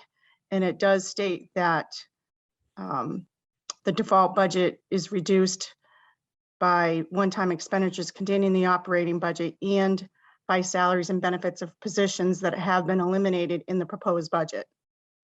So Carrie, just so that we're not understanding this incorrectly, if during the deliberative session, someone was successful in saying, we'd like to make the operating budget, I don't know, $600,000 below what it currently is being suggested. Would that change the default as well, or would the default stay as it currently is? no, I don't believe they can change the default as you stated. Okay, It would just be the proposed, and they can only change the dollar amount. I think in the past, at one point in time, they wanted to save a position, but they can't do that. They could, I think they added money back in for that position, but they can't tell you to keep the position. They can only add the money back in or take money out. Gordon will also be there to make sure that everything's done legally. Sure. So what you're saying, Carrie, is that if we were to reduce the proposed budget by 6 FTEs, that we would also have to reduce the default budget by 6 FTEs. That's correct. That was one of the changes that was made in the law when it was revised. And that's why we had to reduce the default budget by those 2 positions that we eliminated. So it's advantageous to us not to reduce those positions. Yes. Yep, correct. If we It doesn't reduce help us at 5 all. If we reduce 5 budget, it's the equivalent of reducing 10. Yeah. Well, no, it's 5. It's reducing 5 for both. No, just, Anyway, it's drawing even. It's just But I drawing, meant yeah. money wise. It's just a danger during a time you don't want to do Right. that. Yeah. It would be better if we had been able to figure out a way to do a budget where we could have reduced those numbers. Yeah. To a certain degree that would get us close or below default. Then that would make things really strong. But because the increases to everything else were so extreme. Yeah. That doesn't make it possible this year. well, we can't change the CBA. No. And that CBA, as you pointed out, Charlie, it's a good deal for the community as well as the school board and the teachers. Well, and I believe that your percentages are not going to be any lower than what your average. Well, I was not able to find what Jack wanted, but I did find New England, and New England wage, annual wage is 4.3. And Pacific is 4.4. So he's right, California is more. Yeah. Point. And, 1%. you know, that's a, 0.1%. that CBA is a critical piece of what we're asked to wrestle with here. Because it would be disastrous, I think, to see that go down in flames. And of course, it is one of the bigger items. It's important, I would say, beyond even facilities items myself. Not saying that they're not important, but if we lose that CBA, I think we're in trouble. I feel like we're trying to choose between education and buildings to educate in. And it's really pretty heartbreaking. I think we're at this real critical point. And I liked what one of the gentlemen said, or I thought it was poignant when he said, yeah, looking at facilities, how much is a new building? Like that honestly is the point where we're at a point where something so out of the box has to happen. And I think we have to get through this this saying, this is how much this life that we have right now actually costs. This is to keep what we have. This is the bare minimum of what we have to do to maintain and keep what we have. But I think it is a time when we need to start looking at some radical changes in how Jefferson School District is doing their business. And this is the time to do it. Let's get through this. Let's show our towns, this is where we're at right now. Nothing is going to get better in this. We have to, this is what it takes right now. But we are at a time when things might have to change radically in how we do business. And let's start having those conversations. But we got to get through this. And I mean, I know we have had some conversation about, what are more cost-effective models and the way we use our buildings and but that doesn't help us right here, right now. Right, It's looking out a year or two, Mhm. so that we don't continue on this curve, but we can hopefully flatten things out a bit. Yet again. So if I were to reserve, to reduce anything, I'd start with a capital reserve trust, because that's 47 cents right there. I agree. I was looking, I went through and prioritized in my head a bit, a little, and I agree with the CDA side. We've touched those. And I don't, but I'm also trying to do the math, and I literally was trying to do math, forget that, at 9:38. I mean, how much do we have to take off even to get 20 cents off? Or, you know, like what would be meaningful? I don't mean, and I'm not saying that that's not worth the effort to try and figure out, is it 400,000 for the capital reserve? Is it that we reduce the special education trust fund to $75,000 and bring it up to close to 500, assuming that we don't spend any of it this year, right? I mean, that's somewhat reasonable, right? We would put 25 in last year, jumping to 200 was pretty aggressive, not knowing what the costs are gonna be, but we're already putting 800 into the operating budget for special ed, right? So that does seem sort of kind of imbalanced once you put it, now we're talking $1 million just for special ed, out of the whole kit and caboodle, and what the cents on the dollar, it might be $1, I don't know. So I'm with you, Charlie. I was kind of, but I don't know what. So last year, we had started at 300 and changed it to 5. Is that correct? Yes, because of, but then we, changed it to 5. I'm seeing 25,000. no, we're talking about the Capital reserve. Capital reserve, I'm sorry, I was thinking of No, special ed. no. Okay, we mixed the two, okay. Okay. So capital reserve started at, I was actually gonna ask that question, how did this happen last year with the? Right. And so, John, I'm turning to you for a minute here. I'm curious, like, so the idea was to have the money there because we know it's X number of months out, X number of months out, right? So, and having that flexibility. So I'm wondering, like, if we did 300 this year, 300 next year. I don't know. I don't know. Just spreading it out because we know the implementation is going to be spread. 250. right, or 250. How much is it? Mercy? Yeah. Sort How of how much are you 250. actually looking for as far as, since, are you looking for a certain amount, dollar amount? Well, they gave us pretty clear statement that that we're up over 485, that's getting any, or 86. If we were to get it, they thought maybe we'd hit 4. We're 86 cents over where they imagined the worst case scenario would be. So we know at least 86 cents.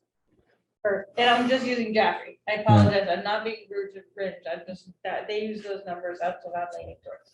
Well, it's going to impact Ringe too. Right. Whatever No, we do absolutely. there, I'm we'll just reduce using there. their So example. So it's 80. going with the 86 extreme. Plus whatever Ringe's exceeding point was. If we drop Well- the buildings maintenance down to 250, it's 24 cents for Jaffrey. And if you drop it down to 200,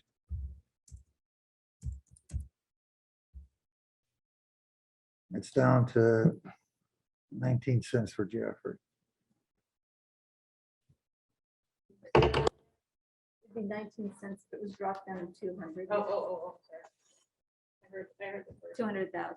And then if it was 250, it was 20.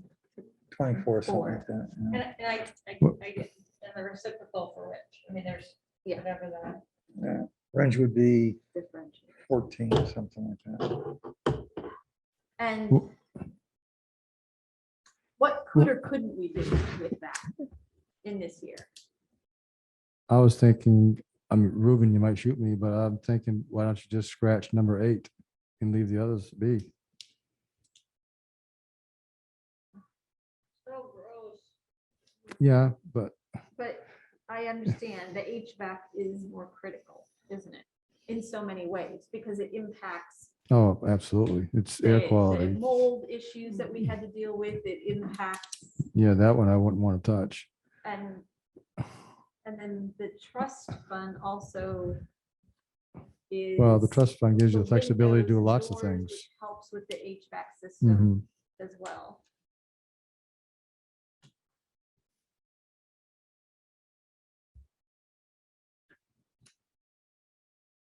So, I mean, here's just some logic. Understanding, of course, this is only next year, and if you did 2 leases, it's going to compound. It's gonna happen year after year. But we're talking about adding to the maintenance reserve trust every year anyway, so that's all gonna be the same regardless.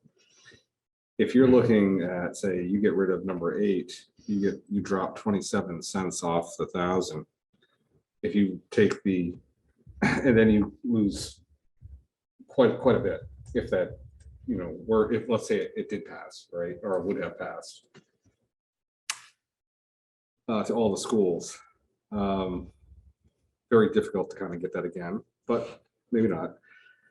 Capital reserve, you go down to 200,000, you reduce it by the same amount of money, but you still have some ability to do some of that work, like the doors and things of that nature.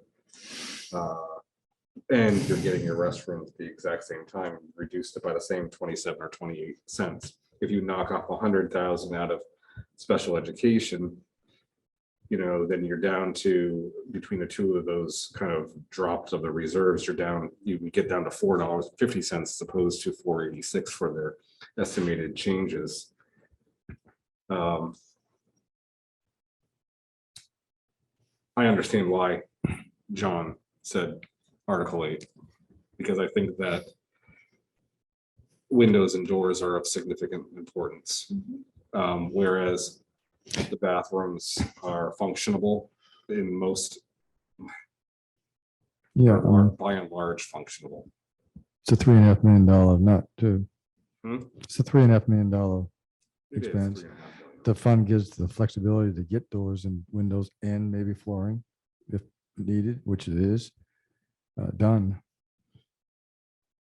If I had to wait a year, I'd rather wait on the restrooms or 2 years, whatever, than on the others. We did put the restroom concept in the line for building aid down the road. I'm not sure that restrooms are going to get a high mark on the importance, priority of building aid. HVAC actually would have a higher marking, but I don't think you can wait. I think you could lose if you do that. Now, as I understand it, if we take out the restroom altogether, that means in the year 2023, whatever that this is in, none of the restrooms, not one of them can be touched. Is that correct? No, only if it doesn't get voted in. So if gets it's voted scratched, down, if it's scratched, if we pull it, then it's still at so our I discretion as to what. we I do. could address some bathrooms out of the trust fund next year, whatever, if I needed to. Mhm. I mean, that gives me flexibility is what I'm saying on the trust fund, and it is to depend on an article. It'd be pretty difficult to address some of those bathrooms that need addressing the most with money from a trust fund because of the nature of what has to be done. If you think about that middle school even. Yeah. They're gonna be taking part of the wall. Well, if you just put 200,000, I'm thinking you're still gonna hold the trust at 500, but if you knock it down to 200, that's limiting, because the doors and windows alone are $1.1 million. Mhm.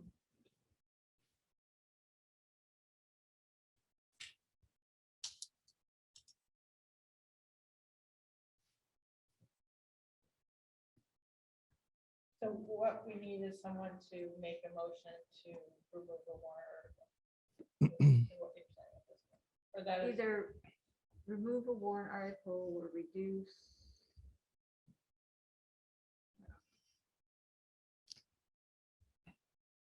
I mean, doesn't it show good faith to remove an article like a $3.5 million piece and then leave the trust alone? And it shows good faith, but at the same time, we at least have money in there that we can do whatever we need to do with it.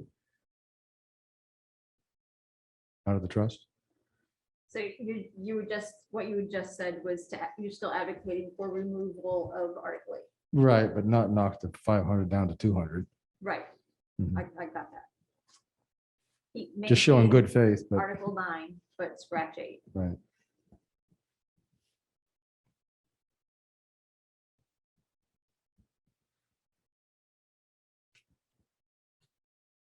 What do you think those individuals would say to that? I'd say they want 8 scratched and reduced capital Reduced. reserve. Gotta to meet us halfway. 300,000 At least or something. I hope they think we're meeting them halfway. Well, I'm just saying, if you look at number 8, it's right in the middle of the tax impact, as opposed to Articles 2, 3, 7, 9. So my point is that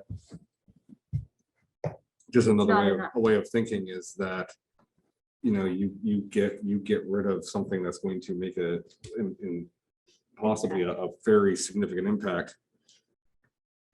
And there will be a disgruntledness anyway, because 27 cents off of that is going to be a problem. Right. I agree with John that the capital reserve money for flexibility of doors and windows is slightly more important than the bathroom upgrades in most cases. We have, I mean, but you know, you're not going to get a couple of those bathrooms done that really need to be done through a lease process. You know, so we could, like I said, I put it in for building aid. We could stick the bathrooms on next year. You're gonna have to, we'll have to go out to bid, do all that kind of stuff. To see what we can do there. The pricing will be higher. There's no question about it. No question. And in the end, you save 27 cents off of the tax bill potentially. Yeah. I mean, I think that voters have the ability to say no. Yeah, I guess that's kind of where I'm at. I mean, either way we look at it, either it's gonna pass or it's not.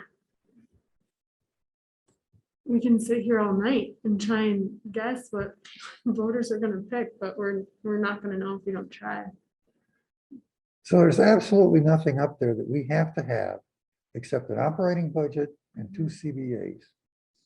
Everything else,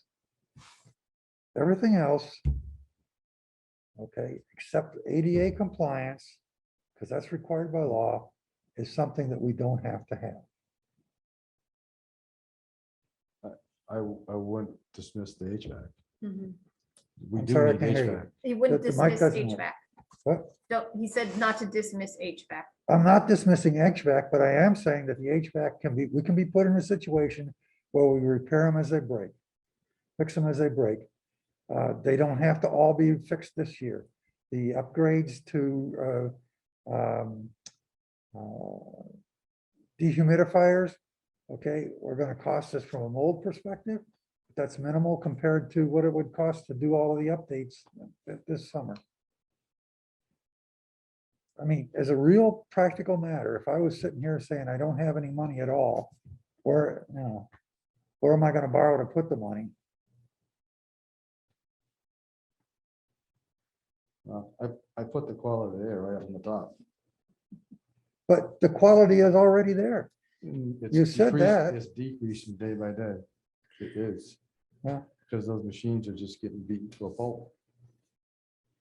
And last year, last June, so many parents complained because it was 90 degrees out and the kids were sweltering in the classrooms, and that's just gonna increase. I absolutely agree. I absolutely agree. I mean, it needs, But we could go out and buy, 2 fans for every classroom, a hell of a lot cheaper than what it costs to put in HVAC.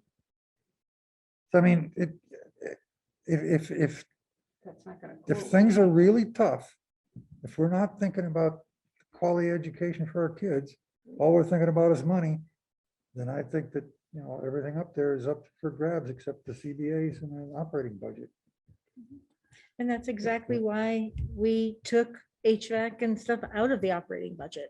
We wanted to give the voters a chance to say, look, this is what's important. You guys choose.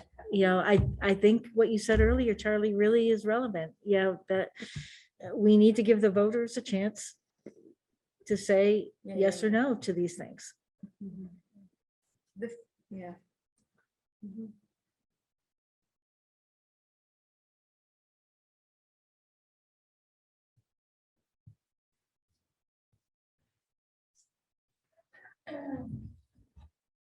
Are we done deliberating? Well, except that we don't have a concrete proposal on these warrant articles.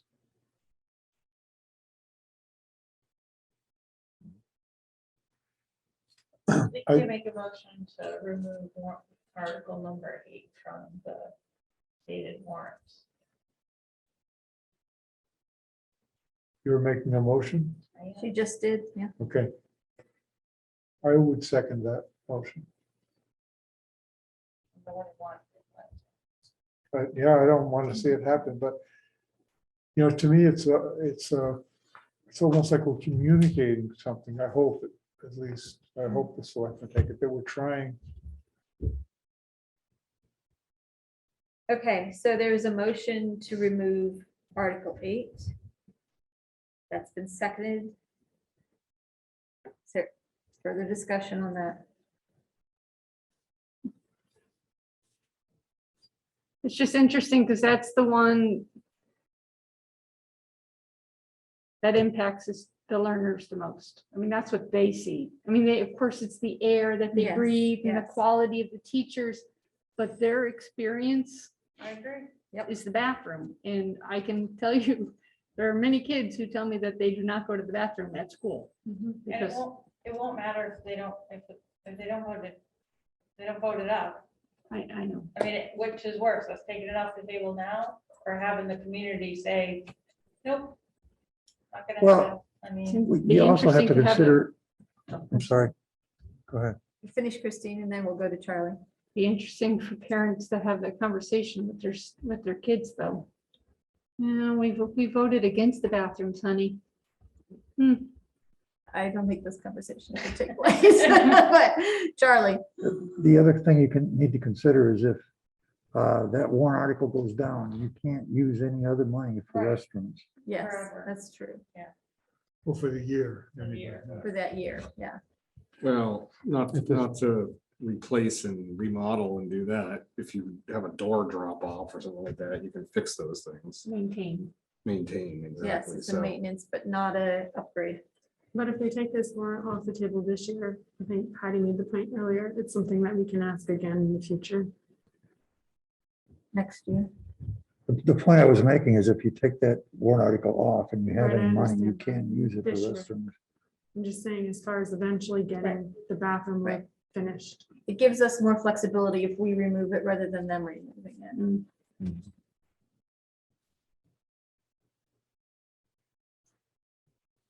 All right, if there's no further discussion. I'm just gonna Okay, go out and yep. say, you remove it, it's removed. We're not doing new bathrooms with extra There's no money. We've extra, already no. said that's not even happening. No. You There- know, There isn't so, money for it to happen. right. It's postponing it. I guess I'm just feeling like, okay, so that takes, I feel like what this group was seeing was the immediate cost. Mhm. The bathrooms in particular with the HVAC are a long-term cost. Mhm. And so taking that 27 cents off for Jaffrey would not have a visible impact as much as taking number 9 and 10 and cutting each of them in half. That would have as much, if not more, of a visible impact to the current tax rate. So I'm not sure, I don't know that that's gonna matter to them. Like, I don't know if what we're doing is appeasing the group that, and with good reason, this is a lot of money, with good reason. But if that's what we're doing, that visibly doesn't take off hardly anything compared to everything else. Why don't we just cut the other two, the reserve funds in half for that same impact? Yeah, I was gonna say it's the same, more or less, maybe a couple pennies. Yeah. Difference. But It's 36 cents if you cut them both in half, I think. Well, not quite. 32 cents. But if we cut the capital reserve in half and then voters still vote down the restroom upgrade, then and something happens, I mean, how do we maintain? well, it's the difference between maintenance and remodel. Okay. I think maintaining is fine. It's the remodel, but there's no money for a remodel anyway. Yeah, and we couldn't touch, once those parking lots were voted down, we couldn't touch them. We still had Had to to fill the wait. holes, the holes that existed there.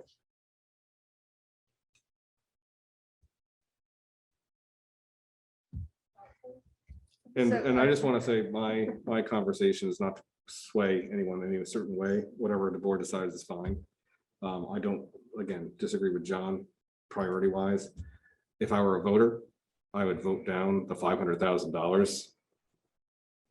I just would, because of the number. I agree. And so my thought process is, I think you have a better shot of gaining something. If you, but I mean, they still may vote it listen, down regardless. we They can vote down all those. Yeah, they could. But last year, we didn't think they would vote. It was at 300. We upped it to 5. We're like, oh, and it passed, surprised us. But, We were very specific with how that money was going to be utilized and what was going to happen, and we had. and everyone is Yeah. sick and tired of driving on these. All right, so there's been a motion, it was seconded. We've had discussion. I hear a rumble about possibly modifying that. Is that happening, or am I taking a vote? No, I want to modify a different one. Oh, it's a different one you want to modify? I'm not done. You're not done, okay. So all those in favor of removing Article 8? Aye. You have to say it out loud. So we have, I think you need to go around. Did I actually get like a hand raise on the yes? and Yeah. no? okay. Because that was very stilted that I Yeah. had no idea who did this. Everybody's very excited about it. Okay, John, what do you say? I say yes. Christine? Yes. Lisa? No. Charlie? Yes. Yes. I'm gonna say no. So Did you vote? I didn't, I'm not. Oh, I hate it when I have to make this decision. But I don't, I mean, it's already got, I've got 4 that say remove it. So we're removing it. Passes. So what's your vote? So I'm saying take it out. Yes, I'm taking it out. 5-2. 5-2. Official vote 5-2. Yeah.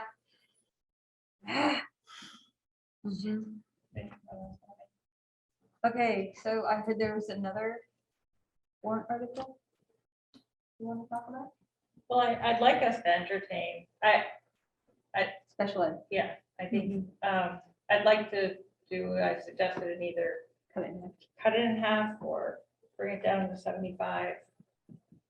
To if we didn't spend any this year, it would bring the balance up to 500. 75 would bring it up to 500. Close, but then a couple thousand. I would second that, if that's your proposal. Okay, so the motion is to reduce the special ed to 75. Which would bring up the balance in that fund to $500,000. Discussion. I guess I'm concerned if we get one out of district placement beyond what we currently have, that's, you know, it's a high need residential, that could consume the whole thing. And it gives nothing else. Are you talking before the end of the year or? Next fiscal year. Next year? You- Is that what you're talking next year? Yeah. Because if it happens, then it would go in, if it happened this year, it would go into default with. If it happens this year, it would come out of the same fund that it would happen if it happened It's next the year. fund, oh, that's right, because it's a fund, so there's a budget. I guess I feel like it is impossible to know what's gonna happen. If people don't have the ability to pay their taxes. That's true. I mean, how can we justify such a large reserve on something we don't know for sure when other people have to pay out of pocket for that reserve, I guess, is my. So if we cut it in half. I mean, it's looking- 9 cents-ish, or Yeah. whatever, you know, whatever, like, I mean, the portion that, you know, or 7 cents and 9 cents, but I think That would be a total of 36 off Jaffrey and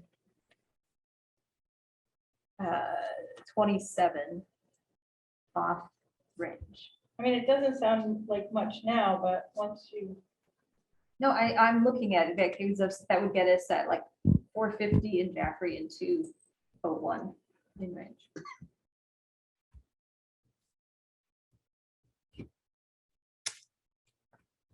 Yeah, just a couple texts from Jen Yeah. saying that she does have some 2 to 3 other placement conversations in the works currently. and this is not against, I mean, this is not a vote against student services in any way whatsoever. They're doing amazing things. I just don't know how.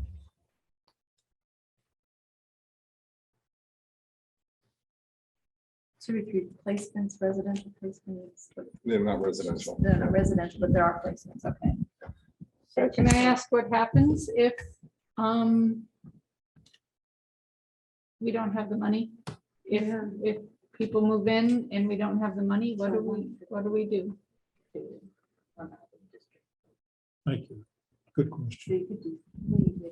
Well, you do a couple things, right? So you utilize the budget you have. If you know it ahead of time, you modify how you spend your entire budget real fast, which means a long year, which I mean, we've been there this year already. I think you use whatever funds you have for your contingency that are in there anyhow. Do that as a last resort. We're holding on right now. And then, as Charlie stated, you have the ability, if you have a surplus, to carry over a certain amount that can be utilized in a wider way, and so you'd have to go to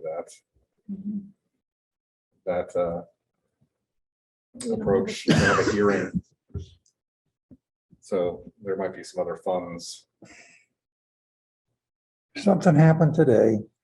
We have 439K in the trust fund. We have over $400,000 in retained funds. And we have the ability to make line item transfers in the budget. So Ruben would be pressed into service saying, hey, where can you find us some money? All right, and he would. That's the mode we're in. We're going in reverse of that. We're right now, we're in the line item area and finding money right now to be able to do that stuff. That's where we are. Right. So that would be the first approach, is to say, where can we get the money? All right. Where did we budget high and not spending? Where can we make sacrifices? Are there hires that we're not going to make? That kind of stuff. So out of the general fund, Ruben would find some money. And then if he can't find it there, we go to the trust fund. And if we can't find it there, we can go to the retained fund.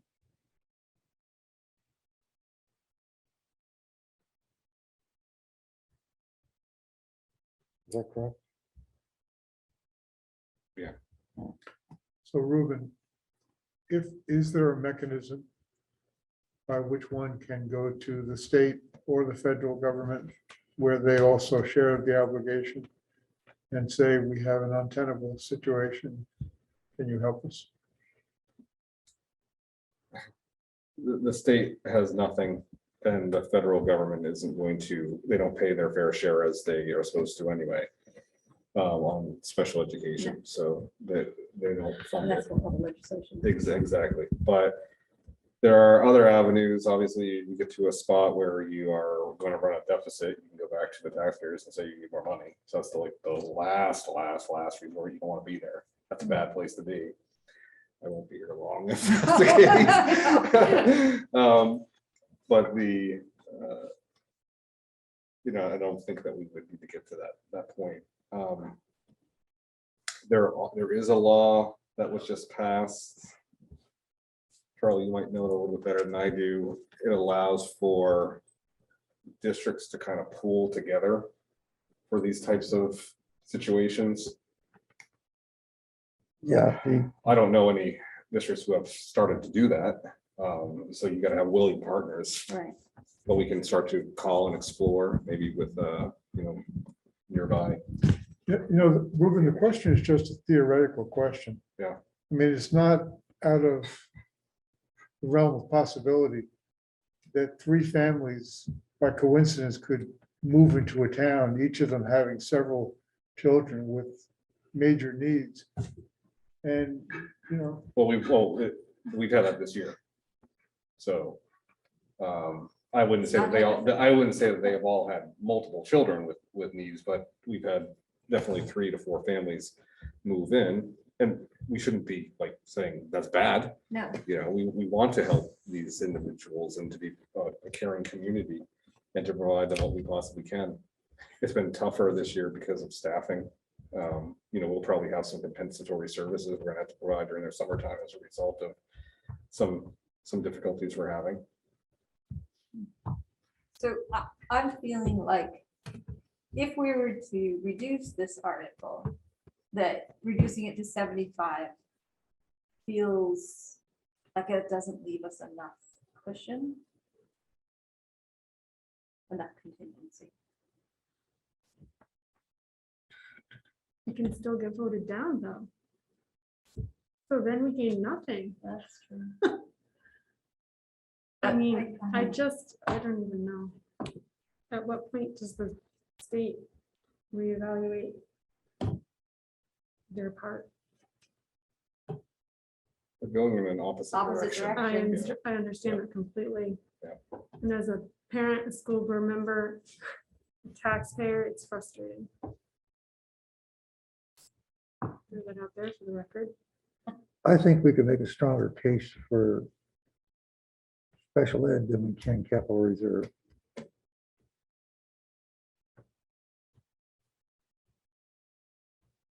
Okay. I mean, if we're talking to the public at the deliberative session, and that's what happens in the general election, all right, is beyond our control. People are going to walk in and they're either going to vote yay or nay, or they're just going to go down the list and cross them all off. But the concern that we should have, or one of the concerns we should have, is the ability to amend the deliberative session. And if people are coming in and they decide that they want to change the dollar amount, which they can do, there's liable to be a feeding frenzy at a deliberative session. And it can get very emotional, and the people who are deciding things are only the people in the room. They're not the people who go to the voting booth.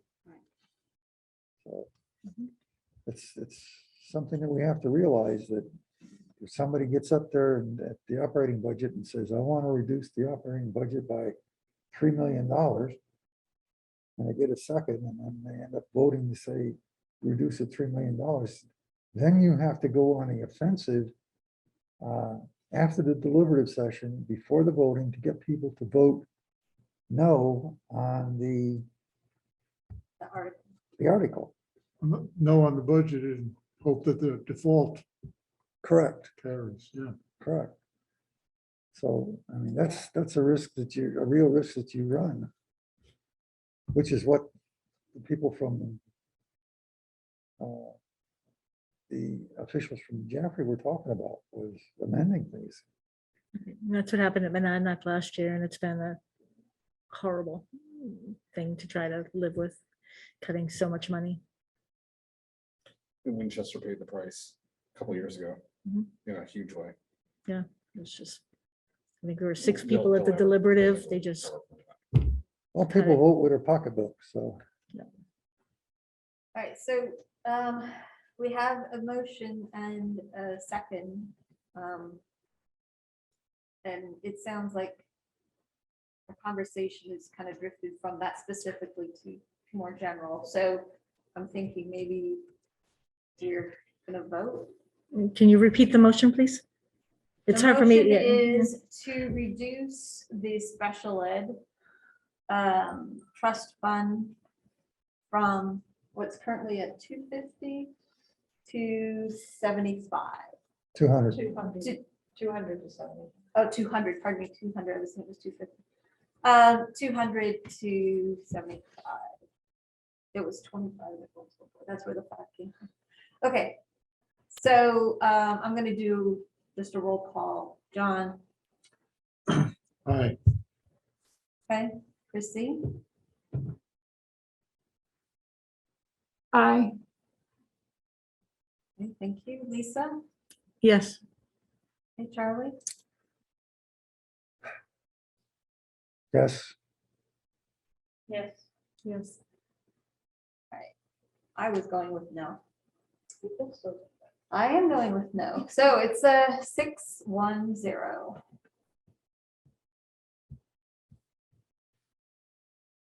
All right.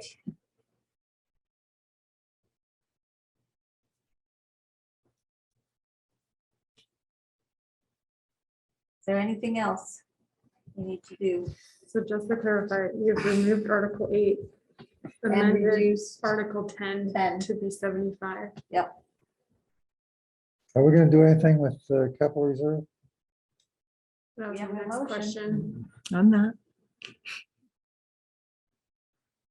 I would make a motion to reduce Article 9 by $100,000 to 400,000. 400. So we have a motion to reduce the capital reserve fund to 400. Does anyone want to second that? I'll second it, but I don't think it's enough, because I think that that's gonna stick out like a sore thumb. I'd rather have a article pass that's a lower amount than having an article fail, so. But I'll second John's motion. Okay, Well, Charlie, I have to say, that's sort of my thinking in reducing it in the first place. I'd rather have something pass, because I am afraid of a voter revolt, and that's an easy target. That's a big number. What's a more palatable number? I mean, like, And you know, I'm thinking of this retained fund balance. It's not like we can't, if we have something, we can take something from that as well. Correct? It can be used for whatever purpose we decide if we have a public hearing.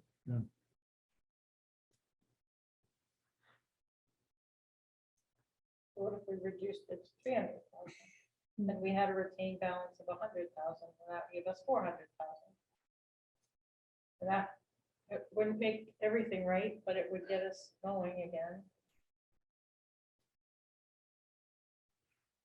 I would accept that as an amendment to my motion. So 300,000. I think 300,000 is a lot more likely than 4 to get back. Agree. I think it is too, because, I mean, it's one thing to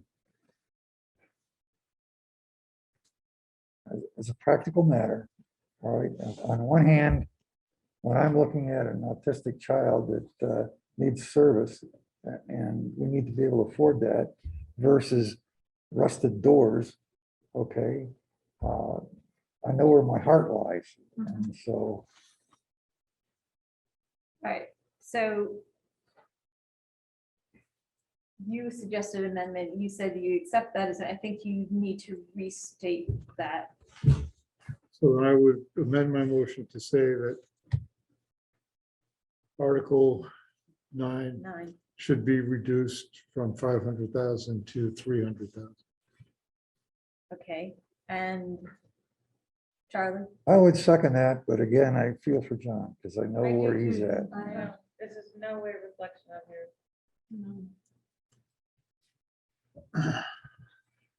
Okay. Yes. Either one. John, can I ask you a question? Because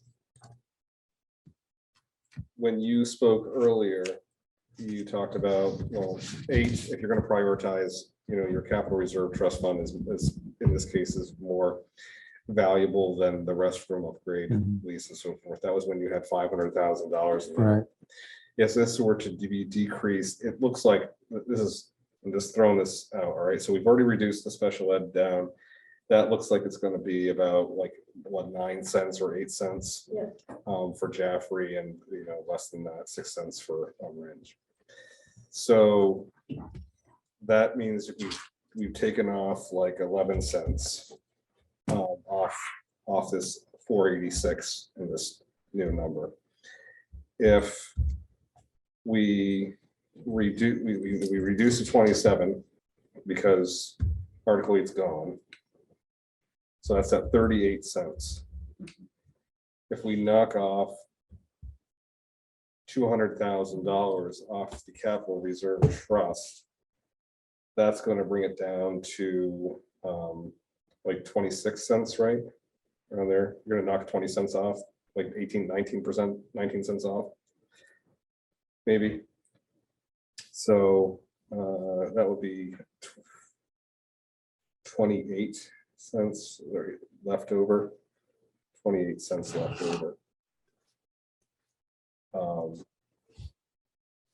So my question to you is, is that the same value? Because you could knock off the entire capital reserve trust fund and do what you just did with the special ed trust fund, get the same amount and keep the restroom upgrade in there. Or is it still more beneficial to keep $300,000 of the trust in there and still remove the bathrooms in your estimation?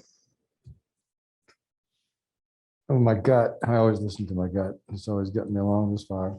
Now, understand you had like pepperoni and mushroom pizza earlier tonight, so your gut might be having some acting up. Okay. No, I took a Tums. Okay.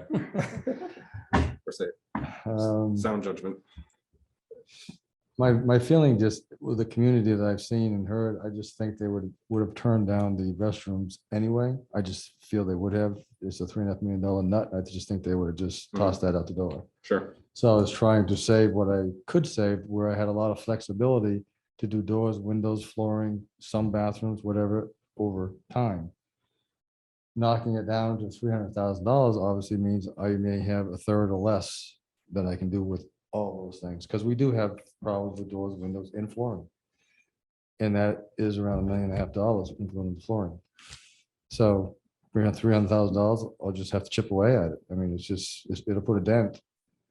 But if that's what I end up with, that's what I end up with. I have to say, John, I totally, it is super frustrating because you have, it's not things that you so wisely put so much energy into building this as a plan. And the facilities committee, the hours and hours and hours, all the engineering, all of it.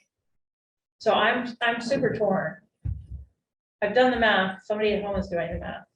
If it goes to default in Jaffrey and they use the default budget, if we keep the full capital reserve trust fund in, making the adjustments to special education, taking out the restroom upgrades, it's $3.99. if it goes to the default. And I'm only saying that because that is, they've said $4. So say that again. So If it goes to default. Right. And They cover both TBAs and the lease for the HVAC, which is our highest priority for extras. Yeah. And we keep the capital reserve trust fund the way it is. And we have already reduced the special education budget. It'll be about $3.99 in chapter. But that's, I mean, I'm just doing it the way I think someone else would be doing it, because they're gonna already have already written off the operating budget we proposed, which we are committed to, and I want it. But other people aren't seeing it the same way that we are. you don't think they're gonna look at that capital reserve at 500,000 and just say that's too much? I mean, they voted it in last year, but this year is a different But year they've than seen last the year. results. Like, I think that's the That's other true. part of it. To me, there is a point at which there's trust. I think we've come a long way. And I think even the HVAC system, I think those are more plausible, but I don't think we're gonna get the operating if it goes that direction. So I don't know. I mean, I also could go, I mean, 5 minutes ago, I said, what about 300? So I know, it's just, I really think. Well, and I do think there's, even if there was $100,000 left over this year, and we added it to 300,000, or we added it to 400,000, we would make it whole for that reserve. But I agree, I don't know that it would pass it for. So.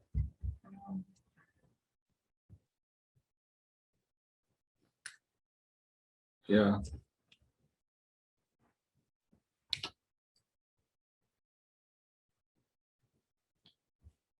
so Well, the good thing is that anything that we do to reduce Jaffrey is also going to reduce Ringe. Of course, I mean. And if we get Ringe down by 28 cents, we're already under $2. So we may need Ringe to carry some of these articles. So, which is a rarity because Yeah, Ringe it's usually the usually other goes way against them. All right, so I just want to check the motion. We're at 300, right? We amended that. Yeah, we did, because I was going that direction. So are we done amending that? Is there more discussion?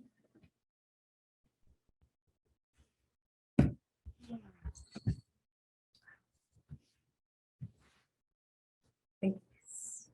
John? Vote? I think we should vote, yeah. I Okay, vote- so. Aye, What, we're at 300, is that, are you, yes? yes. Okay. See.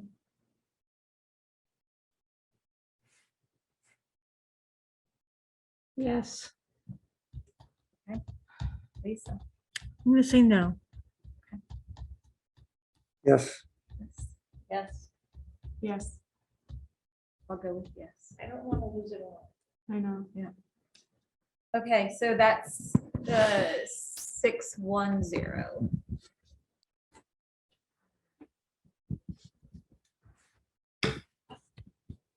All right. So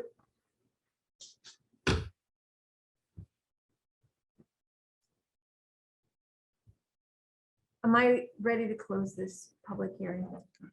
Please do. Well, just that it would seem that with that, you're saving between 55 and 57 cents through those changes for Jaffrey and not quite that, but a certain percentage wise, it gets you below $2 in Ringe. So you're like 450, There you go, 430. 430, I mean. pardon me. 430. And that may very well get enough for the operating. And Might not lose the rec department. I mean, that was.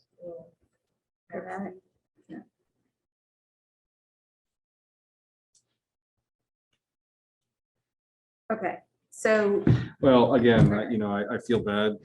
I appreciate the people who came tonight because it is interesting because we've had these exact same conversations, but we've had it usually from the other town and things have shifted. And we've actually, through our historical research on this, we've seen things to shift after so many years and back and forth. And so this is where the state of the cooperative is at. And it's, we have to be sensitive to when, those things happen to both communities. And so it's, I think that, they did a nice job doing their research that I don't think that the threat of, for instance, losing the rec department was something that they're just saying that's financially. if they were to. Yeah, no. Try and Right, neutralize us. right. And I don't know as though it's realistic to neutralize in a situation where the world has completely changed. Not everything can be absorbed by Yeah. somebody else's. It's only a 1-year change. It's or these changes are. Yep. Are for a while. Some of these, maybe not financially, maybe we'll come back around again. Well, no, I just look at it, the rationale for why it's Jaffrey so high. And that is because the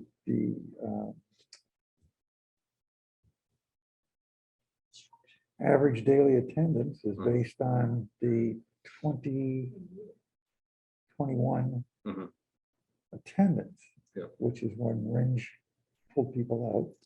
Yeah. And the adequacy aid is based on those people not being there. So Ringe got more adequacy aid Mhm. than what they should have gotten. Yep.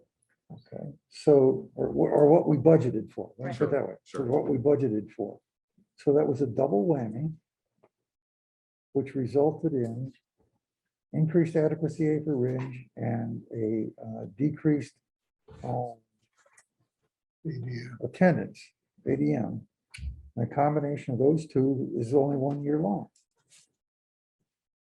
Next year's budget, we're going to be looking at a different ADM.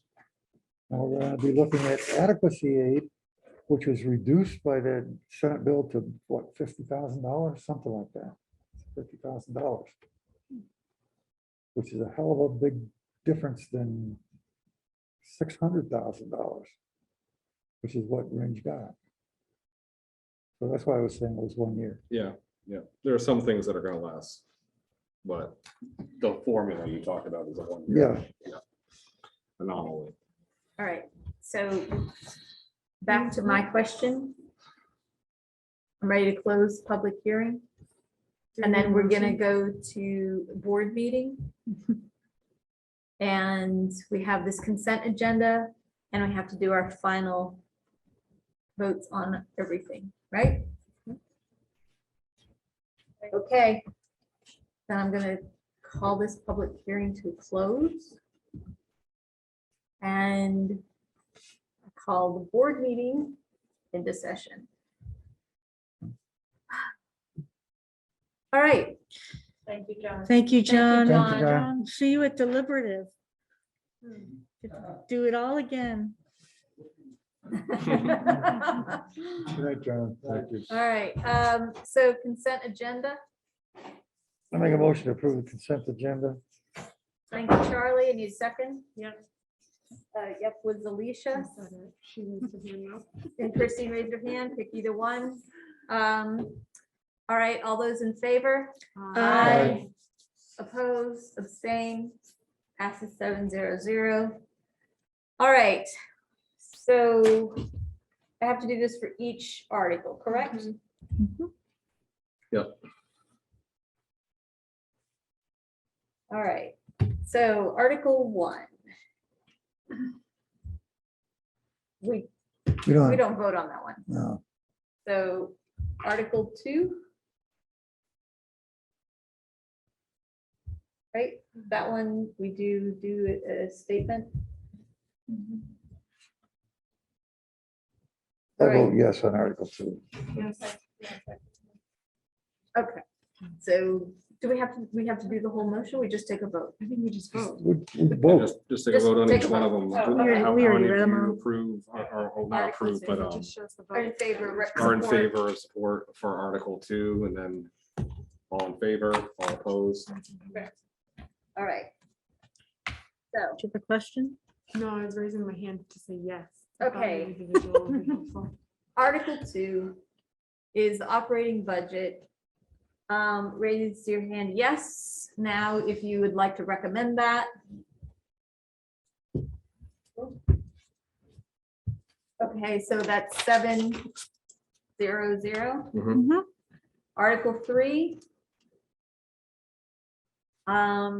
That one is the CBA with the JREA. All those that want to recommend that. 700. The next one is the, oh, you'll want that. If the Article 3 is defeated, authorize the governing body to call one special meeting. All those in favor of that? 700. The next one, 5, is the JRSSA increase. All those who want to recommend that, raise your hand. 700. Article 6 is like Article 4. If it doesn't pass, special meeting. All those that want to support that, raise your hand. 700. All right. The lease agreement for HVAC. All those that want to support that, raise your hand. 700. Yep. Okay. The next one, 8. We changed. We got rid of that, so that's out. So we have a new 8, right? Mhm. Okay, which used to be formerly known as 9. It was changed to 300. Those who support the change to 300, raise your hand. 300,000, yes. Okay. 700. And then the next one is the special ed contingency, changed from 200 to 75. All those in favor or recommending that, raise your hand. 700. The one formerly known as Article 11, now known as Article 10, which is the petition article. Point of order, Yep. because it is a petition order, the school board does not have to issue an opinion on that unless it chooses to. Okay. Or Would you would you like to advise? issue an opinion on this? Yes. Do I have to get a motion for that? Someone can abstain. No, you don't need a motion on it because we're going to approve it or not. Yeah, Okay, I think you just go do the exact same thing you do. If what I've someone been doesn't doing. want it, yeah. Okay, so article that was 11, now 10. Who would like to support that? Raise your hand. Who's opposed it? And anyone abstain? Okay, so it's 070. Okay. So with that, I think we are done with this evening. So I need a motion. Motion to adjourn. Motion to adjourn. Second. Thank you, Lisa. We are done.